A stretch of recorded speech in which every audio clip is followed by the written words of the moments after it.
Good morning. Good morning.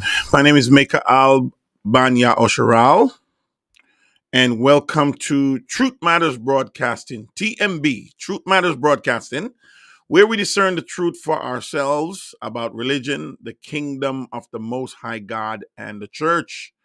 Today's message, and I would like to say message of inspiration, is called, What Are You Going to Do? What are you going to do? And I want to have a conversation with you this morning. Oftentimes, you're accustomed to people preaching to you. You're accustomed to people telling you and giving you information. And you're accustomed to hearing those information and you're accustomed to hearing the message. But I'm not sure if you're accustomed to doing anything about it. When you hear a message, the message is intended for you to do something about it. It's intended for you to come to an understanding, a realization of not only who you are, but what does the message mean to you? I can't tell you how many messages I've heard in my life growing up. I can't tell you how many opposing message I have learned in my life growing up. I can't tell you how many message I had to decipher for myself and say, wait a minute, how does this relate to me as an individual, as a person? Because at the end of the day, ladies and gentlemen, you are an individual and you do have rights, and no one can take those rights away from you, whether they are right or wrong. You have the right to make up your mind. You have the right to make your own decisions. You have the right to go down your own path and you walk your own path. I tell this to my children. I got 7 beautiful children, and I bleed that into them. You have the right to make up your mind. The question is, however, though, the consequences to the decisions that you made. Most people don't understand that there are consequences, blessings, and reward. And I think most of the time, people don't take the time to think about these things. Hey, Royal. Most time people don't think about these things. So I'd like to give a little shout out. Let me start with giving a little shout out to my peeps. Big up to all ya Osher owls out there, brothers and sisters, whose eyes have been opened wide to the truth of who you are relative to what we were programmed to think and believe about ourselves. Big up to all of the ya Osher owls out there. Now, if you don't know what I'm talking about by saying Ya Osher Al, you heard me introduce myself. My name is Meka Al Ban Ya Osher Al. That is because I come to find out the truth about who I am as a person. I've already known my purpose. There's about, according to Dr. Miles Monroe, there's 5 things that a person, a human being, supposed to know about themselves before they leave this world. It's who are you? You're supposed to know who you are. Because if you don't know who you are, ladies and gentlemen, then you're lost. You're lost in the what I'll call the placenta of ideology. You're supposed to know who you are. You're supposed to know where you're from. You're supposed to know where you're from, who you are, where you're from. You're supposed to know what is your purpose. You're supposed to know your purpose. What can I do? You're supposed to know these things, ladies and gentlemen. Because if not, then someone else have your history in their hands. Someone else is dictating for you who you are. You got to know these things. And I believe the most important of the knowledge that you need to know, where you from, who is your God.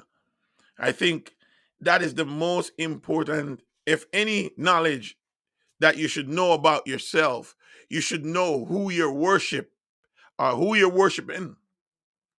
One of the biggest things that people don't understand about worship, ladies and gentlemen, I wanted to bring it to your attention here. Worship is obedience. We were taught that worship is going to school, is going to church, or being a part of some religion that gives you an ideology and a vision of what that worship is like. And rituals that you do week to week, day to day, week to week, month to month, year to year. And within the confines of that religion is your worship. And the confines of that religion, ladies and gentlemen, is your day to day belief system. And we hang on these belief systems. We believe it hook, line, and sinker because we were brought up into it. We were brought up into this belief system that and culture that we hold on to. Why? Because our ancestors hold on to these cultures, our forefathers. We grow up into, we don't know no better. So if you have a mind of your own and you start to explore some things, looking at the difference between why you believe what you believe and why do you do what you do, then guess what? Majority of the time you will be rejected. You will be rejected by your families. You will be rejected by your friends. You will be rejected by your society, and sometimes the culture by which you were brought up will spit you right out. So you're left alone. You're left alone to wonder. You're left alone to compromise. You're left alone to say, should I go back home from which I came? But there's something in you, ladies and gentlemen, something is inside of you that make you want to go further away from the things you were brainwashed in. And when I say brainwash, I mean brainwash because you were brought up into that, into believing that thing. I can't speak about any other religion like I tell people about. Yes, I know a lot about it. I can't speak on it because I wasn't brought up into it. And it's not for me to come and tell you that your religion is wrong. It's not for me to tell you that. How dare I? How dare I come up here and say your religion is wrong?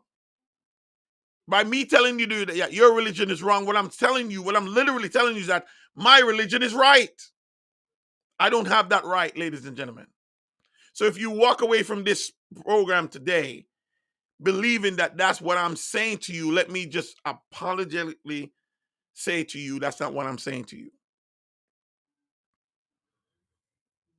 I have taken the liberty to understand your religion.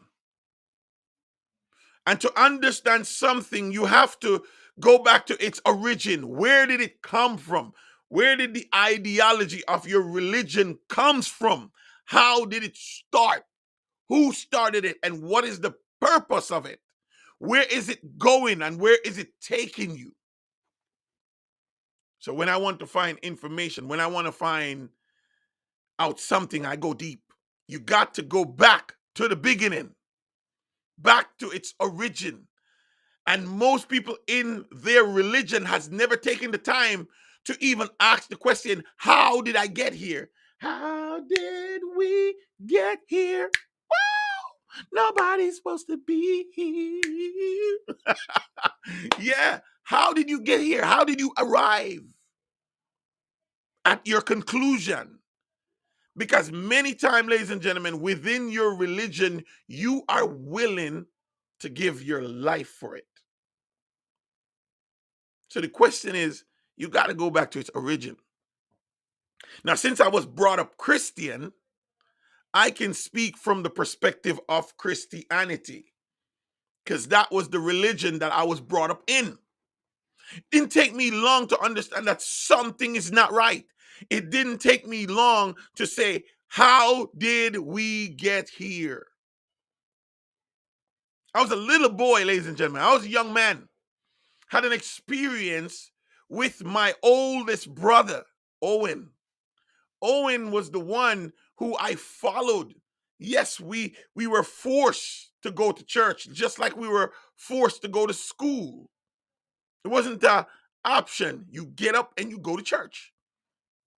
I remember as a young boy, man, my third brother, the one I follow, because I'm the last of the four boys.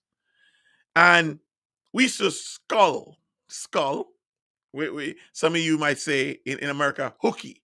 We used to play hooky. We used to take the time where we used to go to church, where we were sent to church. We were dressed up, but we went to the golf course.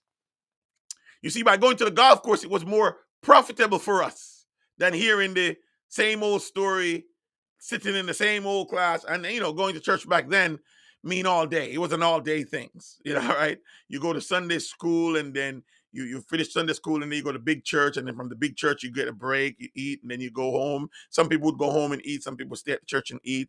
And then you come back around 2:30, 3 o'clock, and then you do it till the sun go down. That's what I used to do. That's what we used to do. So I never want to, when you're young, the golf course was not too.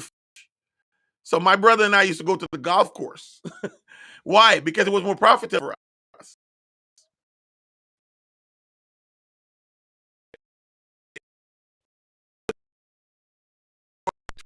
Days, man. So they'll buy the golf from you for 25 cents. I'm freezing again. For 25 cents. So if you go and find two golfs, you make 50 cents. Right? And they put a new golf wherever the golf went off the course. They put a new golf there and they stop, but they lose some points. So we would go and buy the golf and sell them back to the golf course. We'll make money. So we used to skull. We used to skull church, but after a while, it's going to catch up with you. Your actions are going to catch up with you. You know what I mean? Because somebody's going to report, I didn't see Mike at church today. And you get your ass whooped. But at the time when I have to go to this church, I was observant. The church was more like school until you get to the big church, the 11 o'clock program where you got to listen to the pastor, and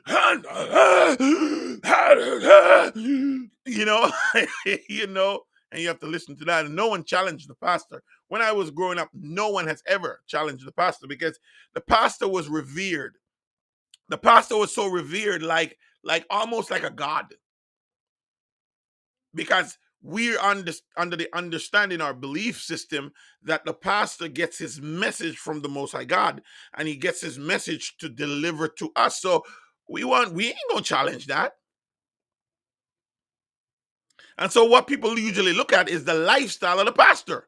They look at the lifestyle of the pastor. And one thing I can tell you growing up, ladies and gentlemen, that I have learned and I have seen in my own experience, is that the pastors never lived in the community by which they pastor. And I always wonder why. Why is it that the pastor doesn't live amongst the people that they pastored? And when I'm reading the Bible, I'm a little boy. I'm a little boy. I read Matthew, Mark, Luke, and John. You read the creation story. You look at certain verses in the Bible, like Exodus 25, you'll see that the Most High God said, build for me a sanctuary that I may dwell among you. The Most High God always wants to dwell among us. So that's one thing I've learned from reading the Bible. You read Genesis chapter 1 and you look at the creation story, and he created the world. And then he created the man, and he had this conversation with the man. He was telling the man, what would you call this animal? What would you call this damn? And he gave us dominion over the planet, but he had a relationship with us. He come and visit with us. And how you can tell is in Genesis chapter 3, you will see that when the man sinned, when the man disobeyed, when the man and the woman disobeyed, the father come looking for them. And when he come looking for them, they were hiding from him. They were hiding from him. So he had a relationship with us. He had a one-on-one relationship with us. He never used a mediator. He never had a mediator. He was with us. He came to be with us. He was always with us. He always have that longing to be with us. So, so whenever he send his prophets, he send them to us. And then you have to start look at what happened. What happened to the relationship he had with us one-to-one when he talked to us, when he talked to our forefathers in the Garden of Eden? What happened? Sin. So then you go to Isaiah 59, Yeshayahu 59, verse 1 and 2, and you find out that sin has separated us from him. Sin has separated us from him, so he will not hear us. So now we realize because of our disobedience, he will not hear you. That is why the message has always been repent, for the kingdom is here. To get back into his good grace, you have to repent. There's something that you have to acknowledge. You have to come to an acknowledgement that you have sinned to get back into his good grace. He said it all the time. The soul that sin is a soul that die. Now, one of them that sin against me, that see my miracles and what I've done, will enter the promised land. We understand this sin, and we realize that sin is a transgression of the laws of God. So now you have to take heed to the laws of God. You have to take heed, because if sin is the transgression of the law of God, then transgression simply means breaking the laws of God. If sin is breaking the laws of God, then we have to be mindful of what we're doing. That is why, ladies and gentlemen, my title today is what are you going to do? What are you going to do? Because right now you're doing something. You're doing your own thing. You're doing what your religion told you to do. You're doing something, whether you know it or not. Even if you're not part of a religion, if you're not part of a church, you're not part of an organization, not part of a belief system. Ladies and gentlemen, you're doing something. And one thing I've learned over the years is that you are judged by what you do. You know, when I was a supervisor at BIW, I was a supervisor at BIW, General Dynamics BIW. And I would get a lot of things done. I would get things done in record time. And I think I developed a little jealousy over there, because a lot of my superiors were jealous of me. They couldn't understand how I was getting things done so fast. They just couldn't understand it. How was he getting things done fast? What would take other supervisors 6 weeks to do was taking me 2 weeks to do it. Because I understand something. There's something I understand, ladies and gentlemen. I understand that I don't have to run behind you. I don't have to watch you and force you to do something and be the boss over you. No, your work speaks for you. That's what I've learned. And I've used that in my life. I use that in my family life. I use that in my business life. I use that in my whole life, and it works miracles for me. I don't have to judge you per se, because here's the thing. Your work judges you. Your work is what judges you. Your lifestyle is what judges you. You're judged by your lifestyle. Your lifestyle is what you do. You're judged by what you do. That is why in the Revelations it says, blessed are they that do what? His commandments, that they may have the right to the tree of life. So all I have to do is look at what you do. When I deal with my children, if I say clean up your bedroom, right? I didn't put a stimulation on it. I didn't say, well, I need your bedroom to clean up within an hour. I just say clean up your bedroom. So if I said to my daughters or my sons, clean up your bedroom, I'm expecting my daughters and my sons to clean up their bedroom. Now, if they didn't do it till the night, how can I judge them on the fact that they didn't do it within the time frame of an hour or 2 hour? I can't judge them, because I didn't give them a specific. I didn't give them a specific other than to clean up your room. So they could do it within this time frame of whatever. They could do it in a week. They could do it in a week. They could do it in hours. They could do it in days. They could do it in months. Because all I said was clean up your room. Now, they could take it up on themselves to think that I'm saying to them, clean up your room right now, and they could go do it right now. But I didn't give them a specific. And one thing we must know about the word of the Most High God, He gives you specifics, partner. You know, He gives you He gives you specifics. So you can't say you didn't know. He gives you specific.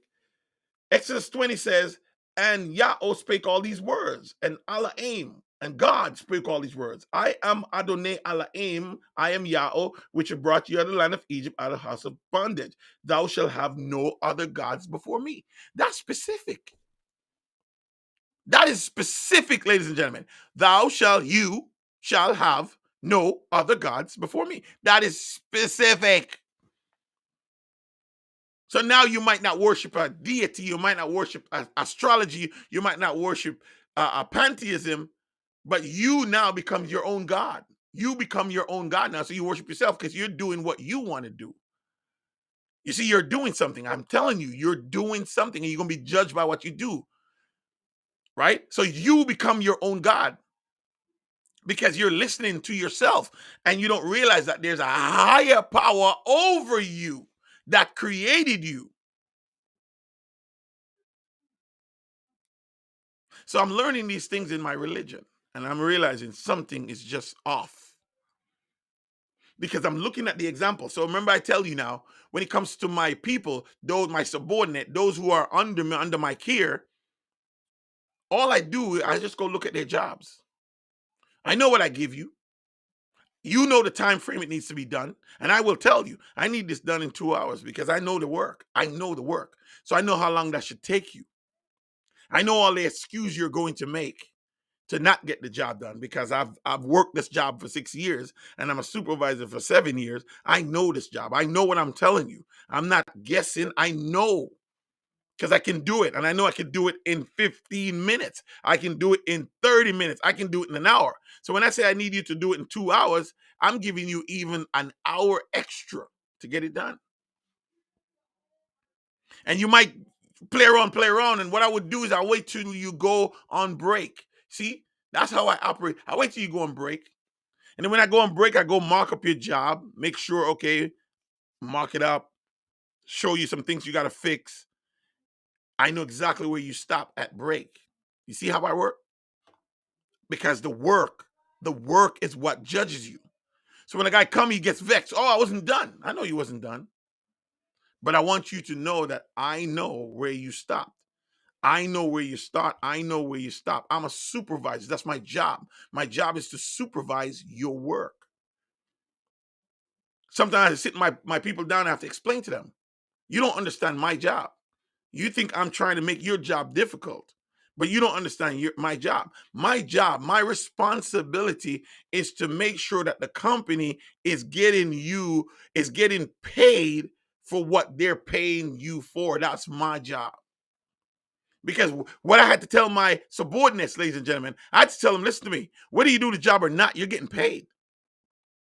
You don't get paid every hour. You get paid every 6 minutes. So I said, I've been talking to you now for 6 minutes. I look at my watch. I go, I've been talking to you for 6 minutes. You just got paid. You did nothing.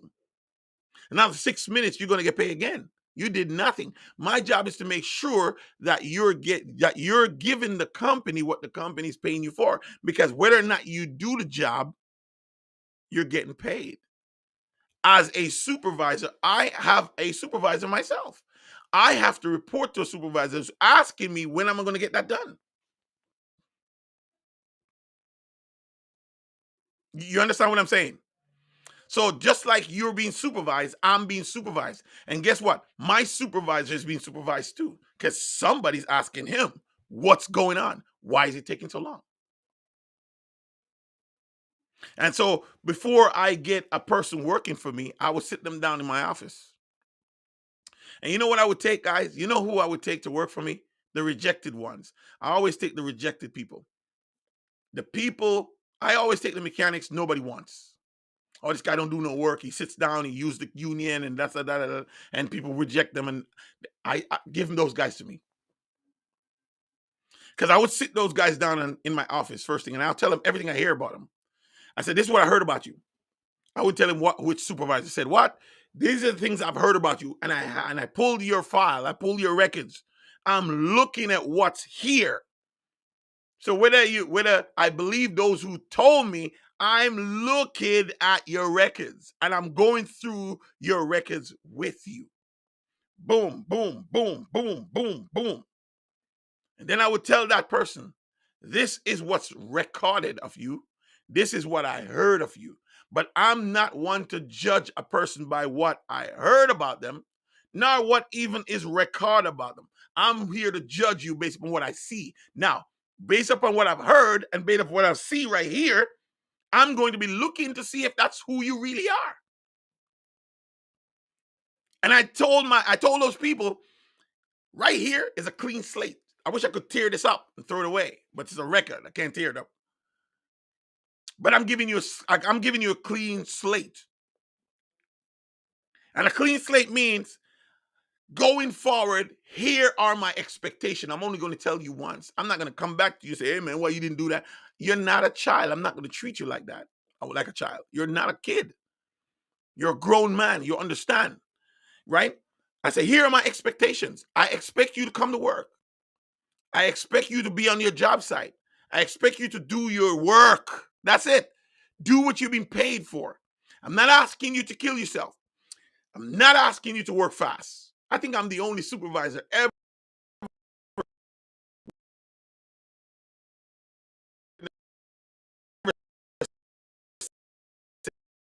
I don't want you to work fast.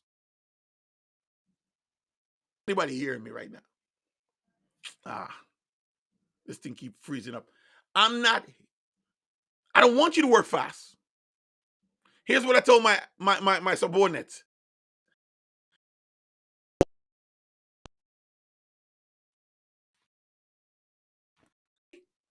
I don't want you to work hard, and I told my subordinates this. I want you to work steady. I want you to work steady. Okay, see, when you work fast, you're gonna make mistakes. And when you look at the mistakes that we're making, it's costing the company millions and millions of dollars. I don't want no mistakes. I don't want you to work hard, because you're going to work hard today and you're going to be tired, and tomorrow you're not going to have that same energy to give me tomorrow. So I don't want you to work hard. I want you to work steady. Steady. And here's what I mean by that. I want you to look at your job, and I want you to say to yourself, from the time I give you this job at 8 o'clock, 7:30, 8 o'clock, where are you going to be by break? Because I'm looking at the job and I know where I'm going to be by break. But how are you going to know where you're going to be by break if you don't know how long it takes you to do this one bar here? Like, for instance, in welding, you got the T-bar, and that makes up the joint, right? The T-bar makes up the joint. I asked my mechanic, how long does it take you to weld a T-bar? Well fit up. If it fits up really nice, how long does it take you to weld that? They'll say, okay, it take me 20 minutes to weld it. I know when I was a welder, it takes me 8 minutes to weld that. I had a secret. I figured it out. It took me 8 minutes to weld a T-bar. So within 20 minutes or 24 minutes, I can get to 3 or 4 or 5 T-bars. I just know. So by break, I can say, okay, it's going to take me, let's say it take me 10 minutes for the calculation. 10, 20, 30. Give and take, you have some issues. So 10, 20, 30, 40, 50. So within 60. So within an hour, I should be able to get you 5 T-bar. Now, give and take me, you got to move the ladder and you got to clean the thing. So 3 to 4 T-bar for the average guy. So you should be able to give me 3 to 4. But if you can give me 2 T-bars an hour, by 8 hours of work, you should be all the way down there. That's how I teach my people. Because my goal as a supervisor is not just to give them the job and say, okay, get it done. My job as a supervisor is to give them the job and inspire them. I want to inspire them to be their best, and I want to show them what being their best is all about. That you're going to compete with yourself. You're not competing with me, because you're not doing this for me. I usually ask my employees, my subordinates, who do you work for? This is all taking place in the interview now. I'm interviewing them. They had the job, but I'm interviewing them again. Who do you work for? And they'll say, well, I work for you. Someone say, you hiring. That's just the kind of boss I was. Who you work for? Because most of them think they work for the company. You do not work for the company. So if you have a job, ladies and gentlemen, let me tell you right now, you do not work for the company. And that's one of the biggest problems you're having. You pride yourself in working for this company because the company might be big or you might be making money. You don't work for the company. You work at the company. There's a difference. You work at the company. You do not work for the company. What do you work for? You work for yourself, number one. This is what you work for, yourself first. Then your wife, your kids, your bills, your lifestyle. That's why you come to work. And I tell my people, if you had money, would you be here? You wouldn't be here if you had money. So you need the job, but the job needs you. And that's where I come in as a supervisor. You understand what I'm saying, ladies and gentlemen? That's how I get things done. To the point where I've built such a great relationship with my guys that I know them. My guy come in and he's looking sloppy, right? Sleepy or whatever. Or when you get to build a relationship, you get to know the people you're working for. So a guy come in to work, you can tell something is off. So now you're going to give this job. Maybe this job is hard. Maybe this job is easy. You pull the guy aside. Hey man, I notice. How you doing, man? Hey, I'm not doing too well, man. I had a fight with the wife last night. All right. How's that going? I don't know, man. I don't know. You know what I'm saying? All right. Let's talk, man. Let's talk about it. All right. I got 2 jobs here. I'm going to give you an easy job today. And I'll send off, I said, shit here. And I'll send off everybody. I send off everybody to work. And that guy and I sitting down. Because here's why I do this, ladies and gentlemen. I need to know his condition, the condition of his mind. Because I'm going to put him on a job. He might get hurt. He might get pissed off. He might not do no job. He might not do no work. He might waste time. So I want to know where his mind is. So I'm going to give him an easy job. And I'm going to tell him, take it easy. I need you to take it easy today. I just need you to get this done. After you get this done, I'm going to have you do some rollback for me. And why I'm doing that, because I want him to not be in a place where he's going to hurt himself or mess up the job. Or I want to give him, I want him to understand that I care about him. I care about you. And that's one thing I tell my workers, my subordinates. I care about you more than I care about the job. And I said, don't get me wrong, I care about the job. What I want you to understand is that without you, the job can't get done. And if you're not here, I got to get somebody else to do the job. So you come before the job. See, the company don't want to hear nothing like that. They want to hear the job comes first. But they don't understand it's people that do the job, man. So you can't put the job before the people. You can't put the job before the people. You got to put the people before the job. So if you're a boss is out there, business owners out there, take care of your people. They just want to know that you care about them. And that's how I get stuff done. I was getting stuff done, man. Oh my gosh. I was getting stuff done that my boss thought I was doing something illegal. Can you imagine that? Can you imagine that? Yeah, my boss thought I was doing something legally. He said, how did you get it done so fast? It take this guy 6 weeks to do it, and you doing it 1 week. You must be flagging the thing. I remember saying to him one day, I said, I have to sell it to O6.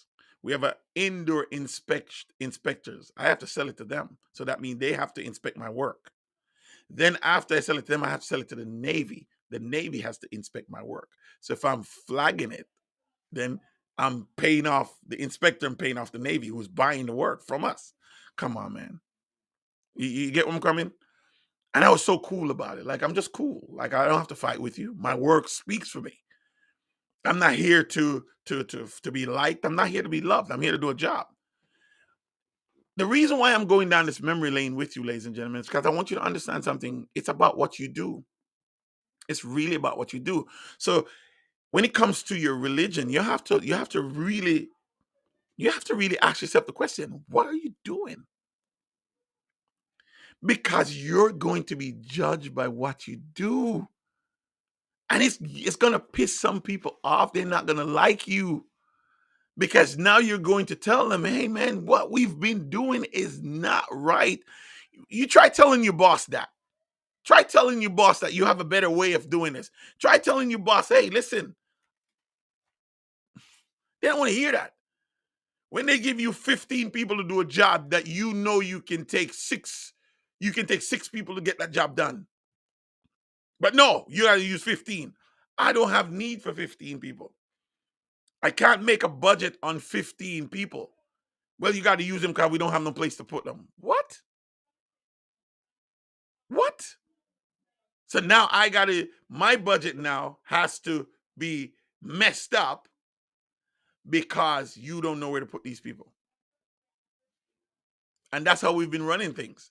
So if you've been running things, how are you going to get the numbers? If we have to build the ship in this many much man hours, how am I going to build?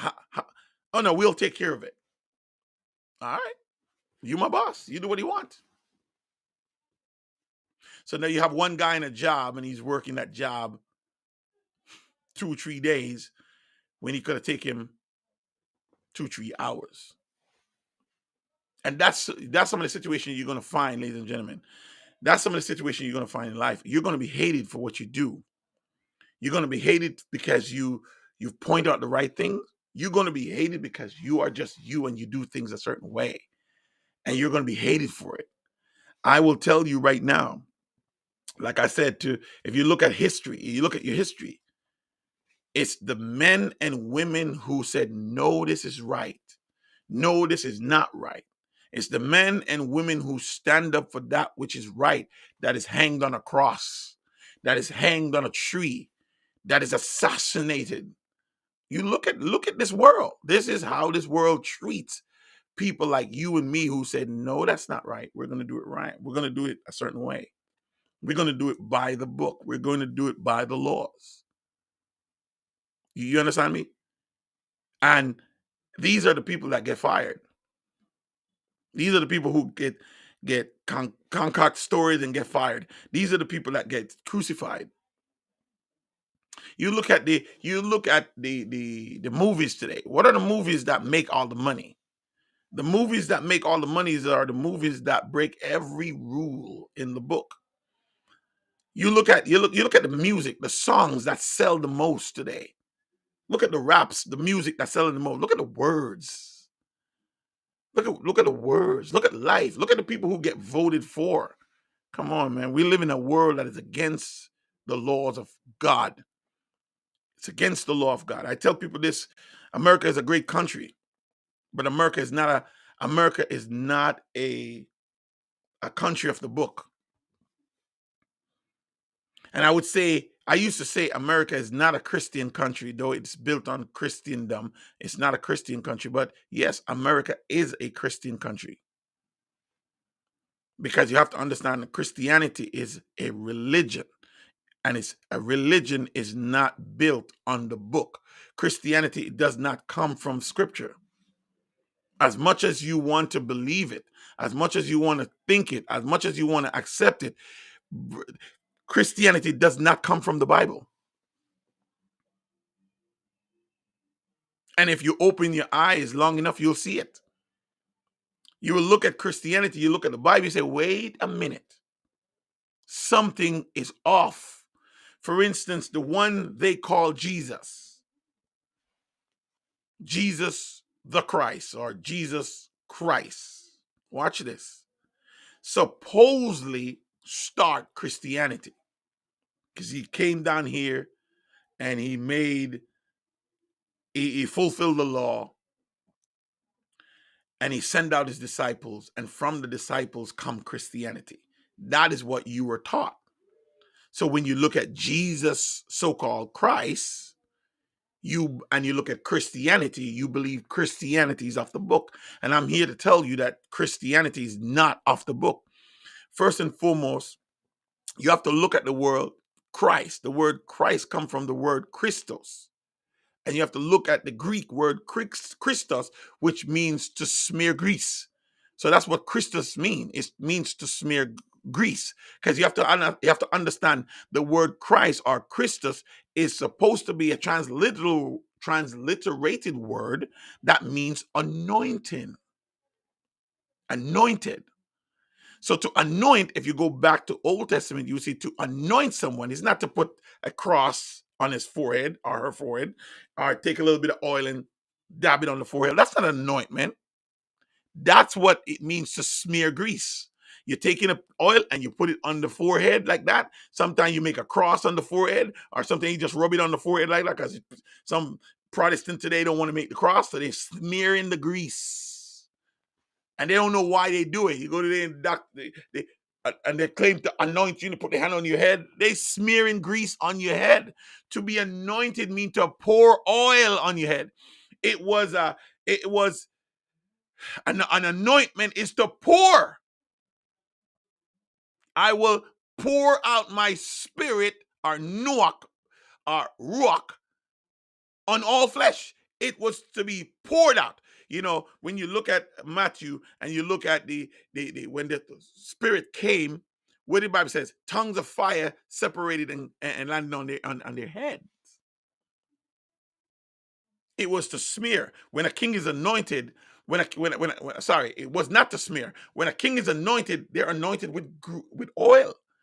When David was anointed, Doeg was anointed with oil. When Saul, the first king of Yahusharel, was anointed, they were anointed with oil. They poured that thing on their head. You were drenched in oil. That's why they had an anointed garment, because you have, after you're anointed, it will be all over you, starting from the head. So Christianity break into the false narrative of the what no one has ever stopped to think about is this: the so-called Jesus, so-called, and you're hearing me say so-called because that's not his name. The so-called Jesus, is he not a Jew? Come on, man. I'm having a conversation with you today now, because you're gonna have to do something. You can't continue down the same line you're going and think you're right with the Most High God. You're being deceived. Is not Jesus so-called a Jew? He's supposed to be a Jew. Question: was he not sent to the Jews, the lost sheep of Yahusharel? Today someone translate the word to mean Israel. But when you look at an Israeli, you're not looking at yourself. If you're a black person, you're looking at a white person. I'm going to get into that a little bit deeper, but let's just focus on what I'm trying to say to you right now. Isn't the name and the name Jesus that was given to us is a transliterated name. So when the Bible says there's no name given to man by which we must be saved, and that is the name of Jesus, so you hold on to Jesus because the scripture, so-called, is telling you that this is a name given by which you must be saved. And you have to look at this question. You have to look at the question, and you have to really pay attention now. The letter J, most people don't know this. I didn't know this. I was 48 years old when I found this out. 48 or 45 or somewhere around there when I found this out. The letter J was not invented, was not in existence, was not created till the sometime after the year 1524. So if that is true, ladies and gentlemen, if the letter J is the last letter of the alphabet, and it was not invented till the year 1524, how could Jesus be the name given by which we must be saved? When we're talking about in the 81st century, 81, not 81, BC, 80, right? When he was born, he was given the name at birth. He wasn't given the name after 1524. He was given the name at birth. So what is his name? Somebody want to tell you his name is Yeshua. His name is not Yeshua. If you add up the numbers of the name Yeshua, the numerical number of the name Yeshua, take out the vowels. If you add up the number, you will get 616. What people don't realize, the original number is not 666. That's another deception. The original number is 616. because it points to Jesus. But people don't realize we have been deceived by the image of Jesus and the name of Jesus. It's a deception. We don't realize it because his name is not Jesus. Never has, never will. But somebody put it in the Bible. All right, let me prove something to you. If you can get hold of a 1606 King James Version of the Bible. Oh, you never know there was a 1606 King James Version of the Bible? Yeah, there was a 1606. There was a 1606 King James Version of the Bible. But let's do the one you know. You probably heard of a 1611 King James Version. You have to hear of a 1611 King James Version of the Bible. Okay. If you could get a hold of the King James Version, the 1611, I want you to go and find Jesus in there. You will not find Jesus in there at all. The name Jesus is not written in the 1611 King James Version of the Bible. Now, pay attention to what I'm saying to you, ladies and gentlemen, because if you do, your eyes are going to be open. You're going to see some things and get ready to be hated for it. When was the first slave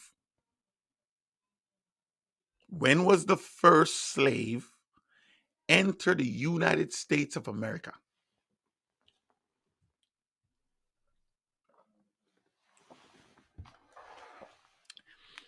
Come on now. Come on, people. I'm going to give you guys some history here.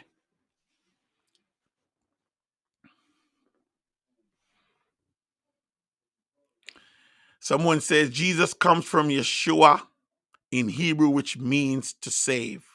See, you're misinformed. You're misinformed. Jesus doesn't come from Yeshua, which is Hebrew. You have to understand that the name Yeshua is modern Hebrew, even Yahuwah. But you know what? Go let the expert tells you about it. Let the expert. I'm going to give you a guy. I'm going to give you a man sent from the Most High God to restore his counsel. And look at this. It's written in the scriptures. It was foretold before time that this would happen. This would happen. Go to Isaiah 46. Go to Isaiah 46 if you don't have a Bible, just write it down so you can check it out later. Because you see, the Most High God knows that these things would happen. Yahushai tells us in advance these things were going to happen. Go to Isaiah 46 and let's look at verse 11. Isaiah 46 verse 11. Isaiah 46 verse 11 says, calling a ravenous bird from the east, a man that execute my counsel from a far country. Yes, I have spoken it. I will also bring it to pass. I have purposed it. I will also do it. And then here's the warning. Hearken unto me, you stout-hearted that are far from righteousness. I bring near my righteousness. It shall not be far off, and my salvation shall not tarry. And I will place salvation in Zion for Yahushua, my glory. All right, so I'm going to break down something to you. But let's go to Isaiah 46:8 now. Let's look at 8. Remember, it starts with remember this, and show yourself men. Bring it again to mind, O you transgressors. So there's something we have forgotten, and we're forgotten it through history. We're forgotten it through slavery. We have forgotten it because we have been disobedient, and we sold ourselves into slavery, and then it becomes chattel slavery. And in slavery, we have been doctrinated to believe the doctrine of Christianity. That is why I ask you guys, what year did the first slave enter the United States of America? What year did the first slave enter the United States of America? Can anyone tell me? Come on now. Come on now. Can anyone tell me? Come on now. Type it up there, man. Come on. Interact with me here. Can anyone tell me what year the first slaves entered the United States of America?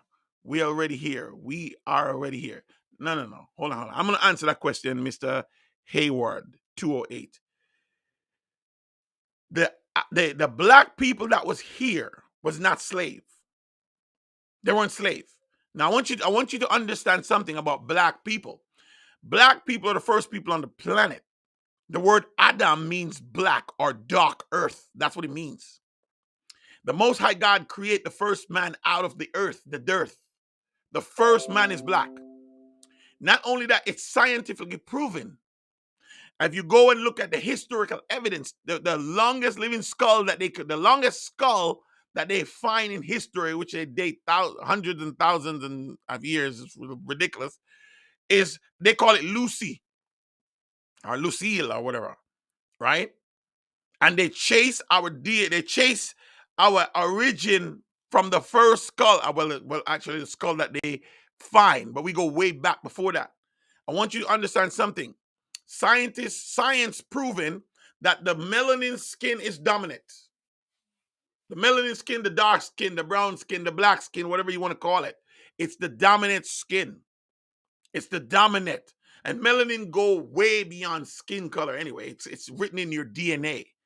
The melanin, right? Someone says 1600. No, it's not 1600. The year. I need the specific year when the first slave entered because this is so important. But let's go back to the melanin skin. The melanin skin, the dark skin is dominant. Now, science says you cannot get the dominant from the recessive. Now, if you don't know what the recessive skin is, or the recessive complexion, or DNA, is white. The recessive skin is white skin, or pink skin, or whatever you want to call it. I'm just giving you science. It's a science. It's not me saying anything here. I'm telling you what's in your science book. The recessive skin, which is white. The melanin skin, which is black, is the dominant skin. The recessive skin, which is white, is the not dominant skin. 1619. Thank you. 1619. Thank you very much. That's when the first recorded slave, entered the United States. Hold on to that number now.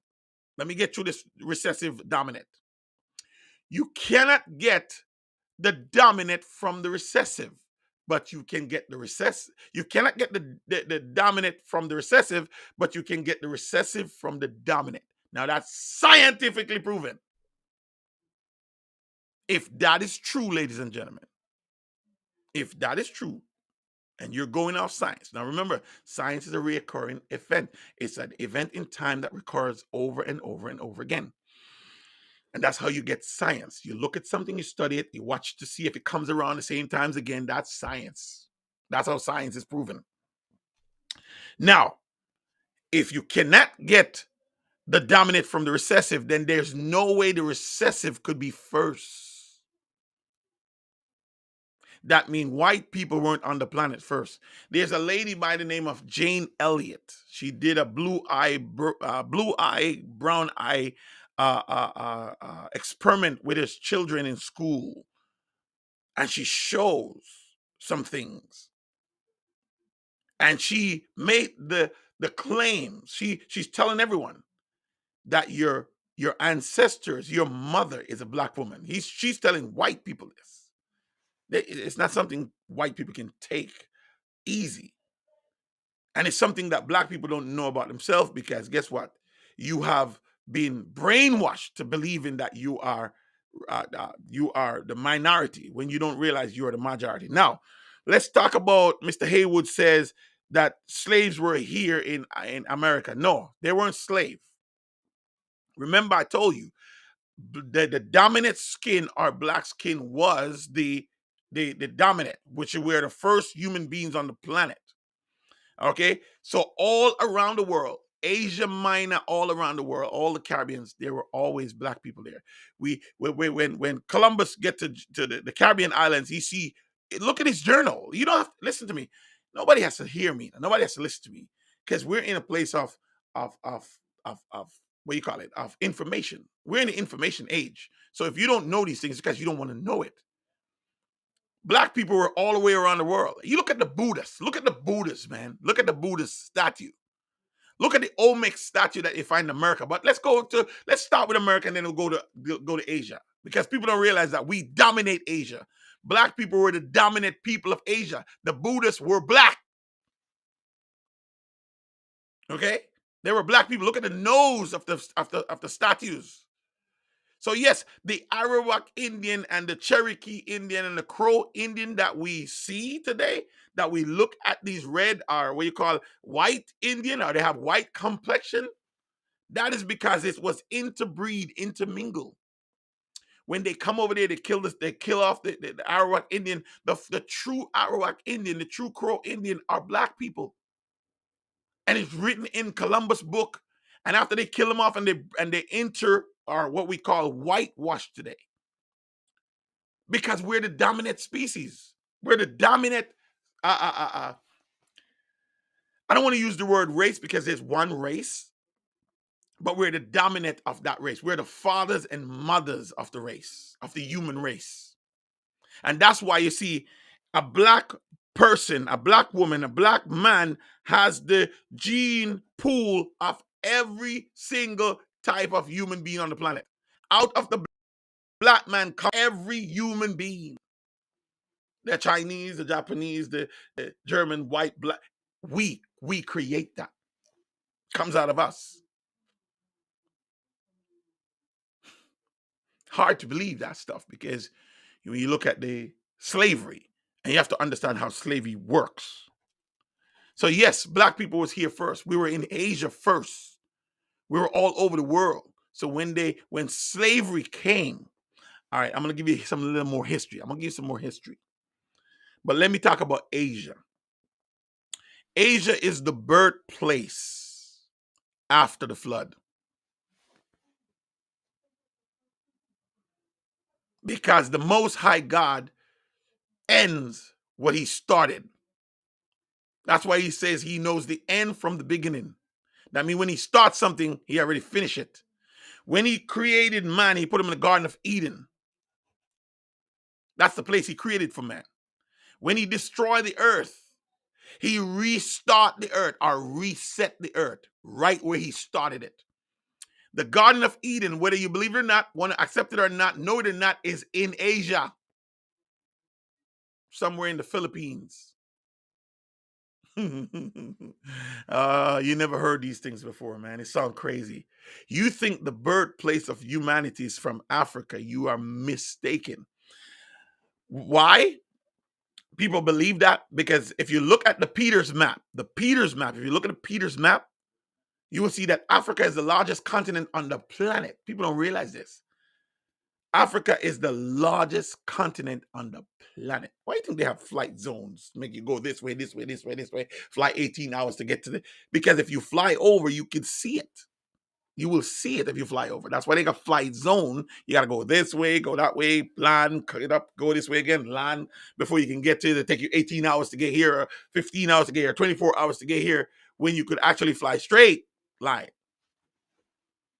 But that's another thing. I don't want to get into that. I'll be here too long with you. And I'm giving you too much information. I want you to be able to just suck in some of these things and meditate on some of these things and go do your own research. The birth of humanity start in Asia Minor. And then we were pushed south to Africa. And that's where slavery began for us. But let's go to some history now. Let's look at some history. But before I do that, let me just wrap up this 1619. I ask you, when did the first slave enter the United States of America? Now, slavery started around somewhere in the 1400s, but start to be ratified within 1500. Remember, I told you that the letter J, did not enter the English language until the year 1524.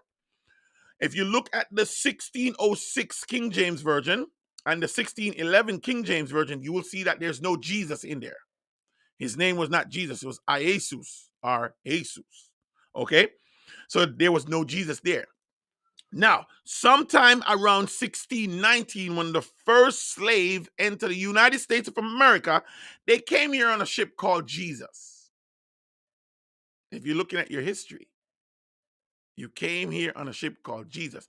After the J was ratified, the name was changed to Jesus by the papacy.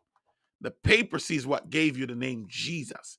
The papacy, or popery, is what gave you Rome. Rome is what gave you the name Jesus, and Rome is what gave you Christianity. Christianity is from Rome. Council of Nicaea. People think Christianity outdates Rome and it goes all the way back to Ethiopia. You don't know your history. Watch this. Let's get some history. All right. So now this name Jesus comes in, and all the slaves that entered America at 1619. Remember now, slaves has been carried all over the world and all through the Caribbean islands in the 1500s. But when they got there was black people there. We call them the Arawak Indian. Arawak Indian. Come on, huh? I'm giving you history, man. The black people that was here was called the Cherokee and the Crow and all these things. But as they whitewashed, when they breed our women, when you intermingle with the black, you see the children comes mulatto. They come in half white, half black. Their eyes color start changes. Their hair, they start forming, but they still have the culture. And over time, as you kill out the slaves and you intermingle with the slave, it's called whitewashing. That's history, y'all. That's why the Brazilians look a certain way and the Chinese look a certain way and the Japanese look a certain way, because they've been intermingled. You look at the culture of of China, you look at the culture of Japan, you'll see for yourself. All right, now, and that's why I tell you, you don't have to listen to me. Just go look at the Buddhas. Go look at the Buddha. You see them have nappy heads, fat, big face, big nose, and big lips. Go look at it. And you don't have to listen, man. All right, now, so that's how the brainwashing of Jesus comes in, because now you have slaves. Now, you couldn't make a slave a Christian, because if you make a slave a Christian, guess what's going to happen? You're going to have to treat that slave like a human being. So you have to create laws that make that slave non-human and make that slave property. And that comes the name change. That's why my last name is Sewell and your last name is James and your last name is Smith and your last name, because that's the name of your slave masters. So you carrying the name of your slave masters. Now, the name that you're carrying make you the property of your slave master. That's why you hear me say my name is Maker Albanya Osher Al, because I recognize who I am. Yes, all my documents still say Sewell. Sewell is my slave master's name. And all my children, my wife took on that name, my children took on that name, bringing the legacy of my slave master. You know, when I meet a white person with the name Sewell, you know what comes in my mind? When I meet a white person with the name Sewell, I know in my heart that was my slave master's descendant. So when you meet a white person with the name you carry, that's your slave master's descendant. This is where you're coming from, because you were property of your slave masters. All right. So now that you understand what's going on here, that is why you're on the bottom of the totem pole when it comes to every ethnicity. And let's just start from America, because I lived in America. So let me tell you about America. That is why you're on the bottom of the totem pole. You're at the bottom of the food chain. No matter what you have, no matter what you get, you're at the bottom of the food chain. Every other ethnicity come here is above you, because you're being held down, and you're being held down by your disobedience. You're being held down. Listen to me. No human beings on a planet can hold you down. They put you in the ghetto and you make that thing so nice. They give you pig stomach to eat and you turn it in chitlins. Man, listen to me. You are dominant. You are a dominant creature. Everything you do dominates. It's your culture. It's your nature. It's built in your DNA. You're born to dominate. It's in you because you're a king. The very word that they take from you, nigger, the very word, the actual word means negos. That's the actual word, negos. And you know what it means? It means king. Most people don't know this. So you take a word. We have another word in our culture called Niger, and that's a place, that's a territory. All right, so or they can say, well, those are the Moors, but you have to understand the word itself. Your royalty. You come from king. All right, kings. You come from the bloodline of the Most High God, chosen your forefathers way beyond your acknowledgement. So how did you end up in this place, and how did you get here? I sang that song. How did you get here? You think you were brought here on slave ships by slave owners, and that may be true, but that's not the reason. Okay, no slave ship or no slave owners could hold you. You're bound to a curse, and that's what you don't understand. You are bound to a curse. You are cursed. We are cursed. And the only one that can lift that curse is the one who put you in the curse in the first place. And that's why you have to read Deuteronomy 28, verse 15 through 68. Ladies and gentlemen, there's no nation on earth, no people on earth. You don't believe that? That's because you don't know who you are. That's why you don't believe that. So listen up. Let me give you some more information that will probably help you to understand. Deuteronomy 28, verse 15 through 68. I want you to go read that. Why do I start at verse 15? Because that's where the curse started. 1 through 15 is the blessings. Let me show you some scriptures that's going to blow you away. But as you read Deuteronomy 28, 15 through 68, you have to now ask yourself a question.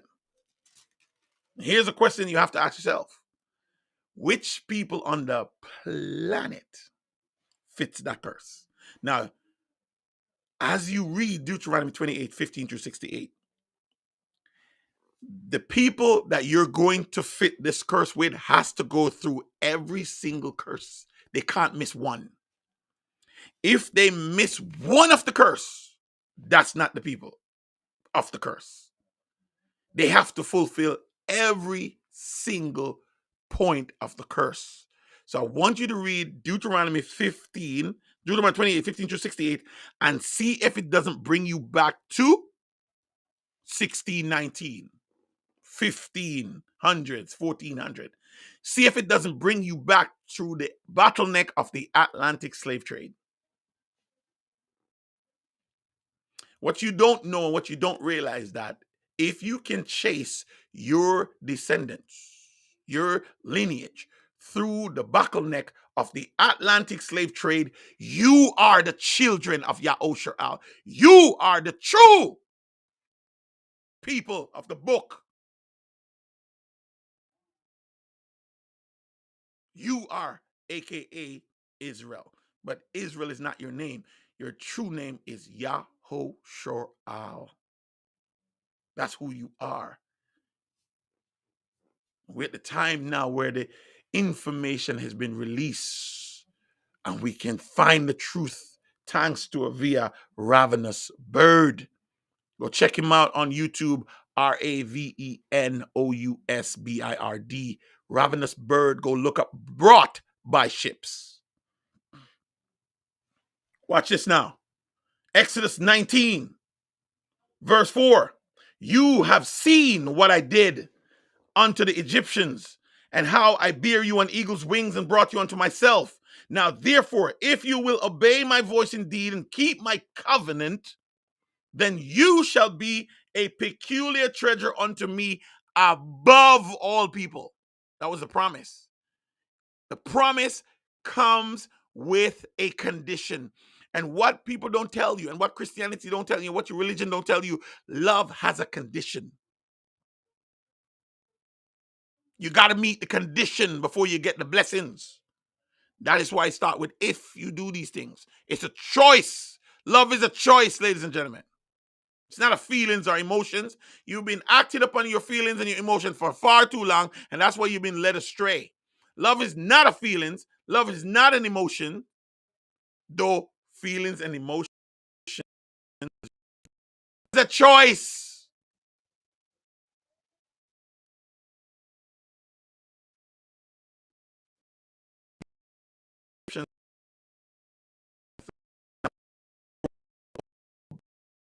And keep my covenant, then you shall be a peculiar treasure unto me above, not below, above all people. For all the earth is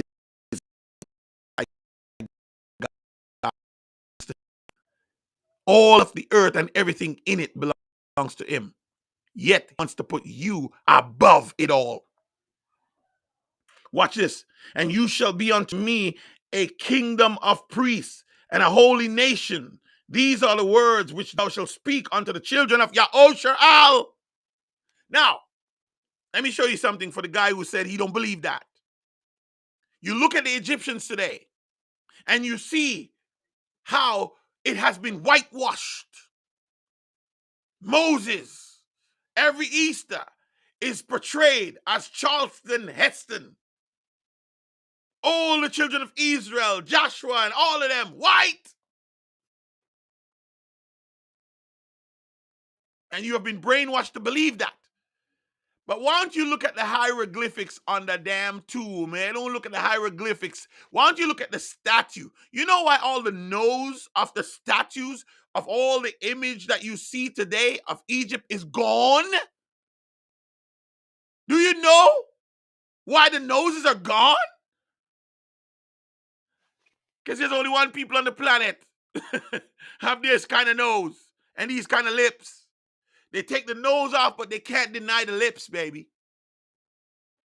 Africa, Egypt is black. All of Egypt is black. It is the descendants of Ham that built Egypt. The descendants of Ham. The descendants of Ham is the Ethiopians, the Canaanites, the Egyptians, and the what do they call them again? It's a Muslim nation. I can't remember the name. How you pronounce it? It's eluding me though. The darker race, the dark complexion. Africa, Egypt, which is in Africa, the Moors, Ethiopians. And yes, ladies and gentlemen, we were enslaved by black people. Black people enslave black people. You look at an African today, you don't look like an African. They shape different, their head shape different, you shape different from them. They recognize you, do you recognize them? And for a long time, there's a hostility between Africans and Americans. Because the history is Africans sold Americans into slavery. Africans were the first slave owners. Nobody wants to listen to these things. Nobody wants to hear these things. And then Africa met up with the Portuguese, and the Portuguese met up with the Spaniards, and the Spaniards met up with England, Dutch, and they all come together and sold us through the Atlantic slave trade. Y'all don't want to hear this. Y'all don't want to hear this. Y'all don't want to accept this, but this is true. The children of Yahushua is different from Africans. We're not Africans.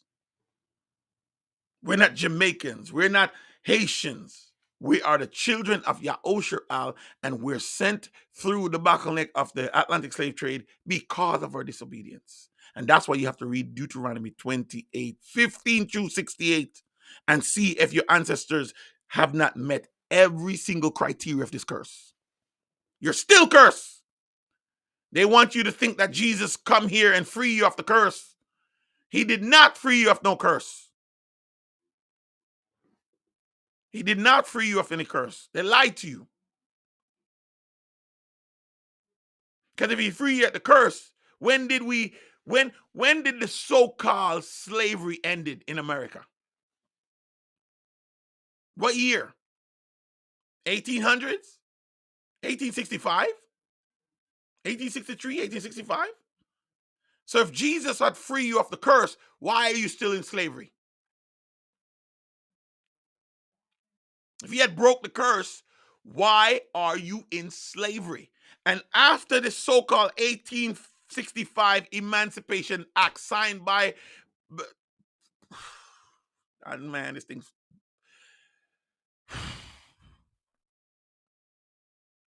did you know that we struggled through 100 plus years worth of lynching after the Emancipation Act was signed? After we were so-called free? You look at 1865 to 1968 when Martin Luther King died. 1962, 1965 when Martin Luther King died.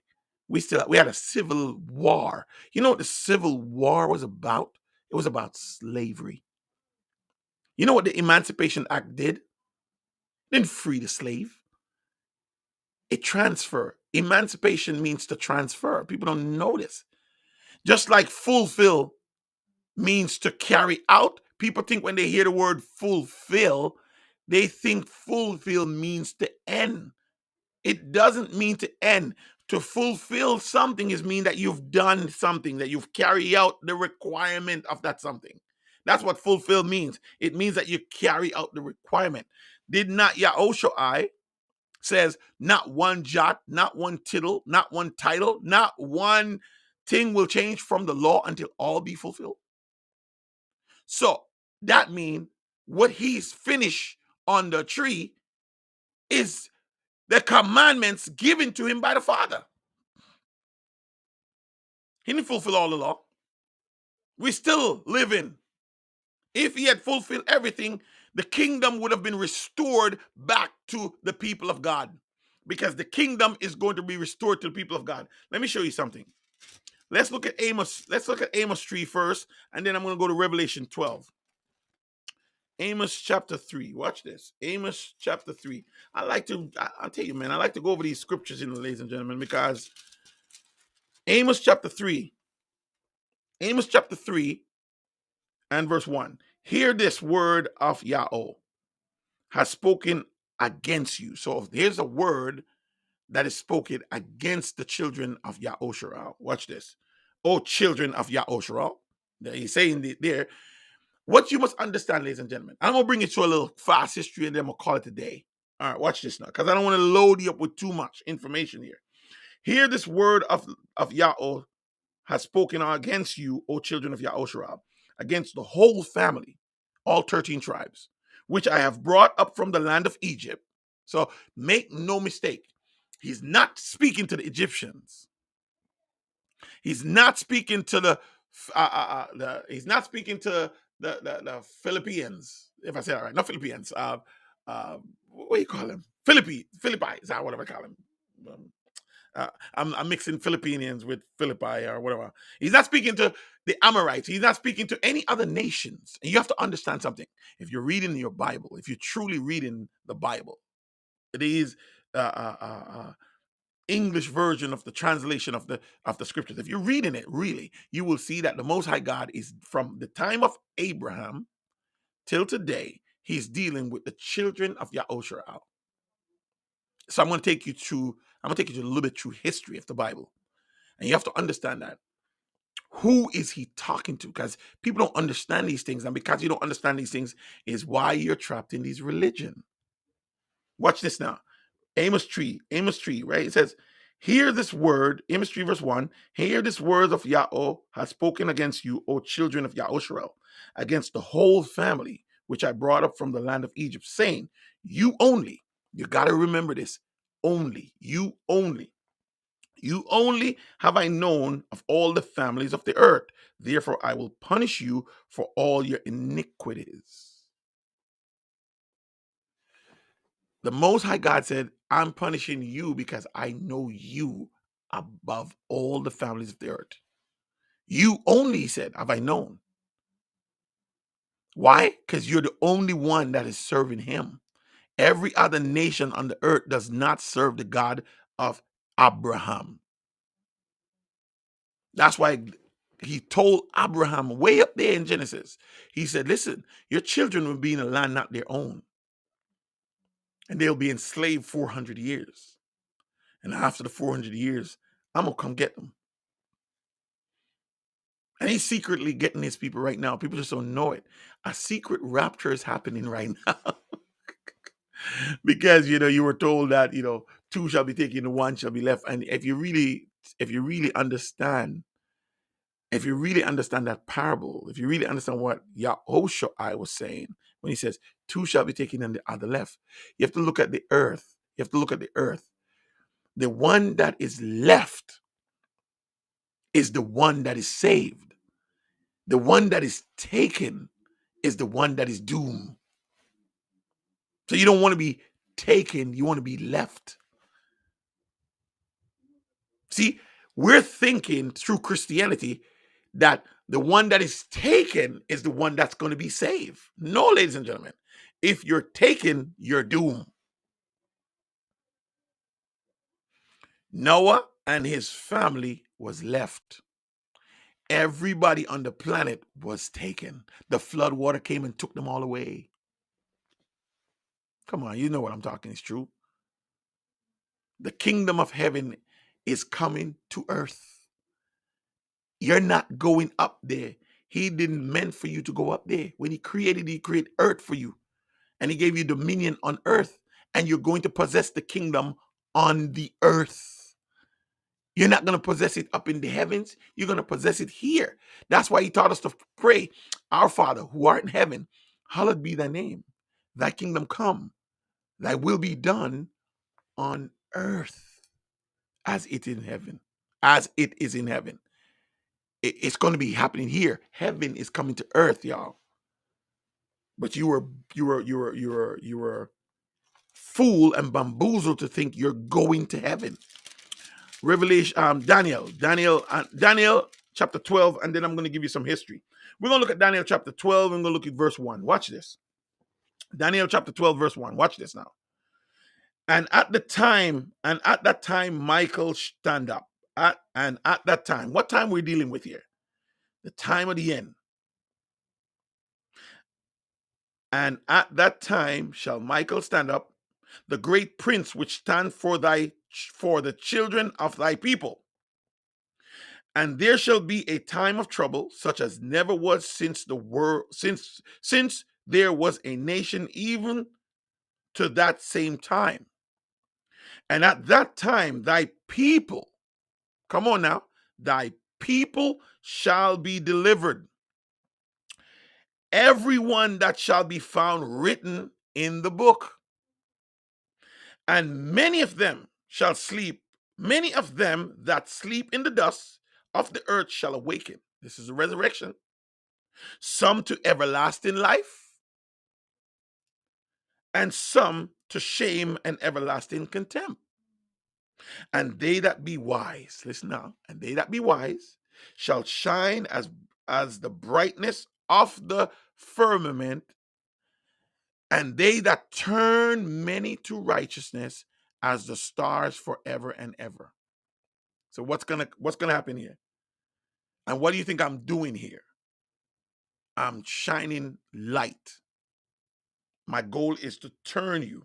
What it says? To turn you to righteousness. What is righteousness? Doing what's right. Doing his will, his commands. That is righteousness. Watch this. But Daniel, shut up the word. Watch this now. This was given in Daniel's time. Shut up the words and seal the book, even to the time of the end. So all this information was shut up. It was sealed. Watch this now.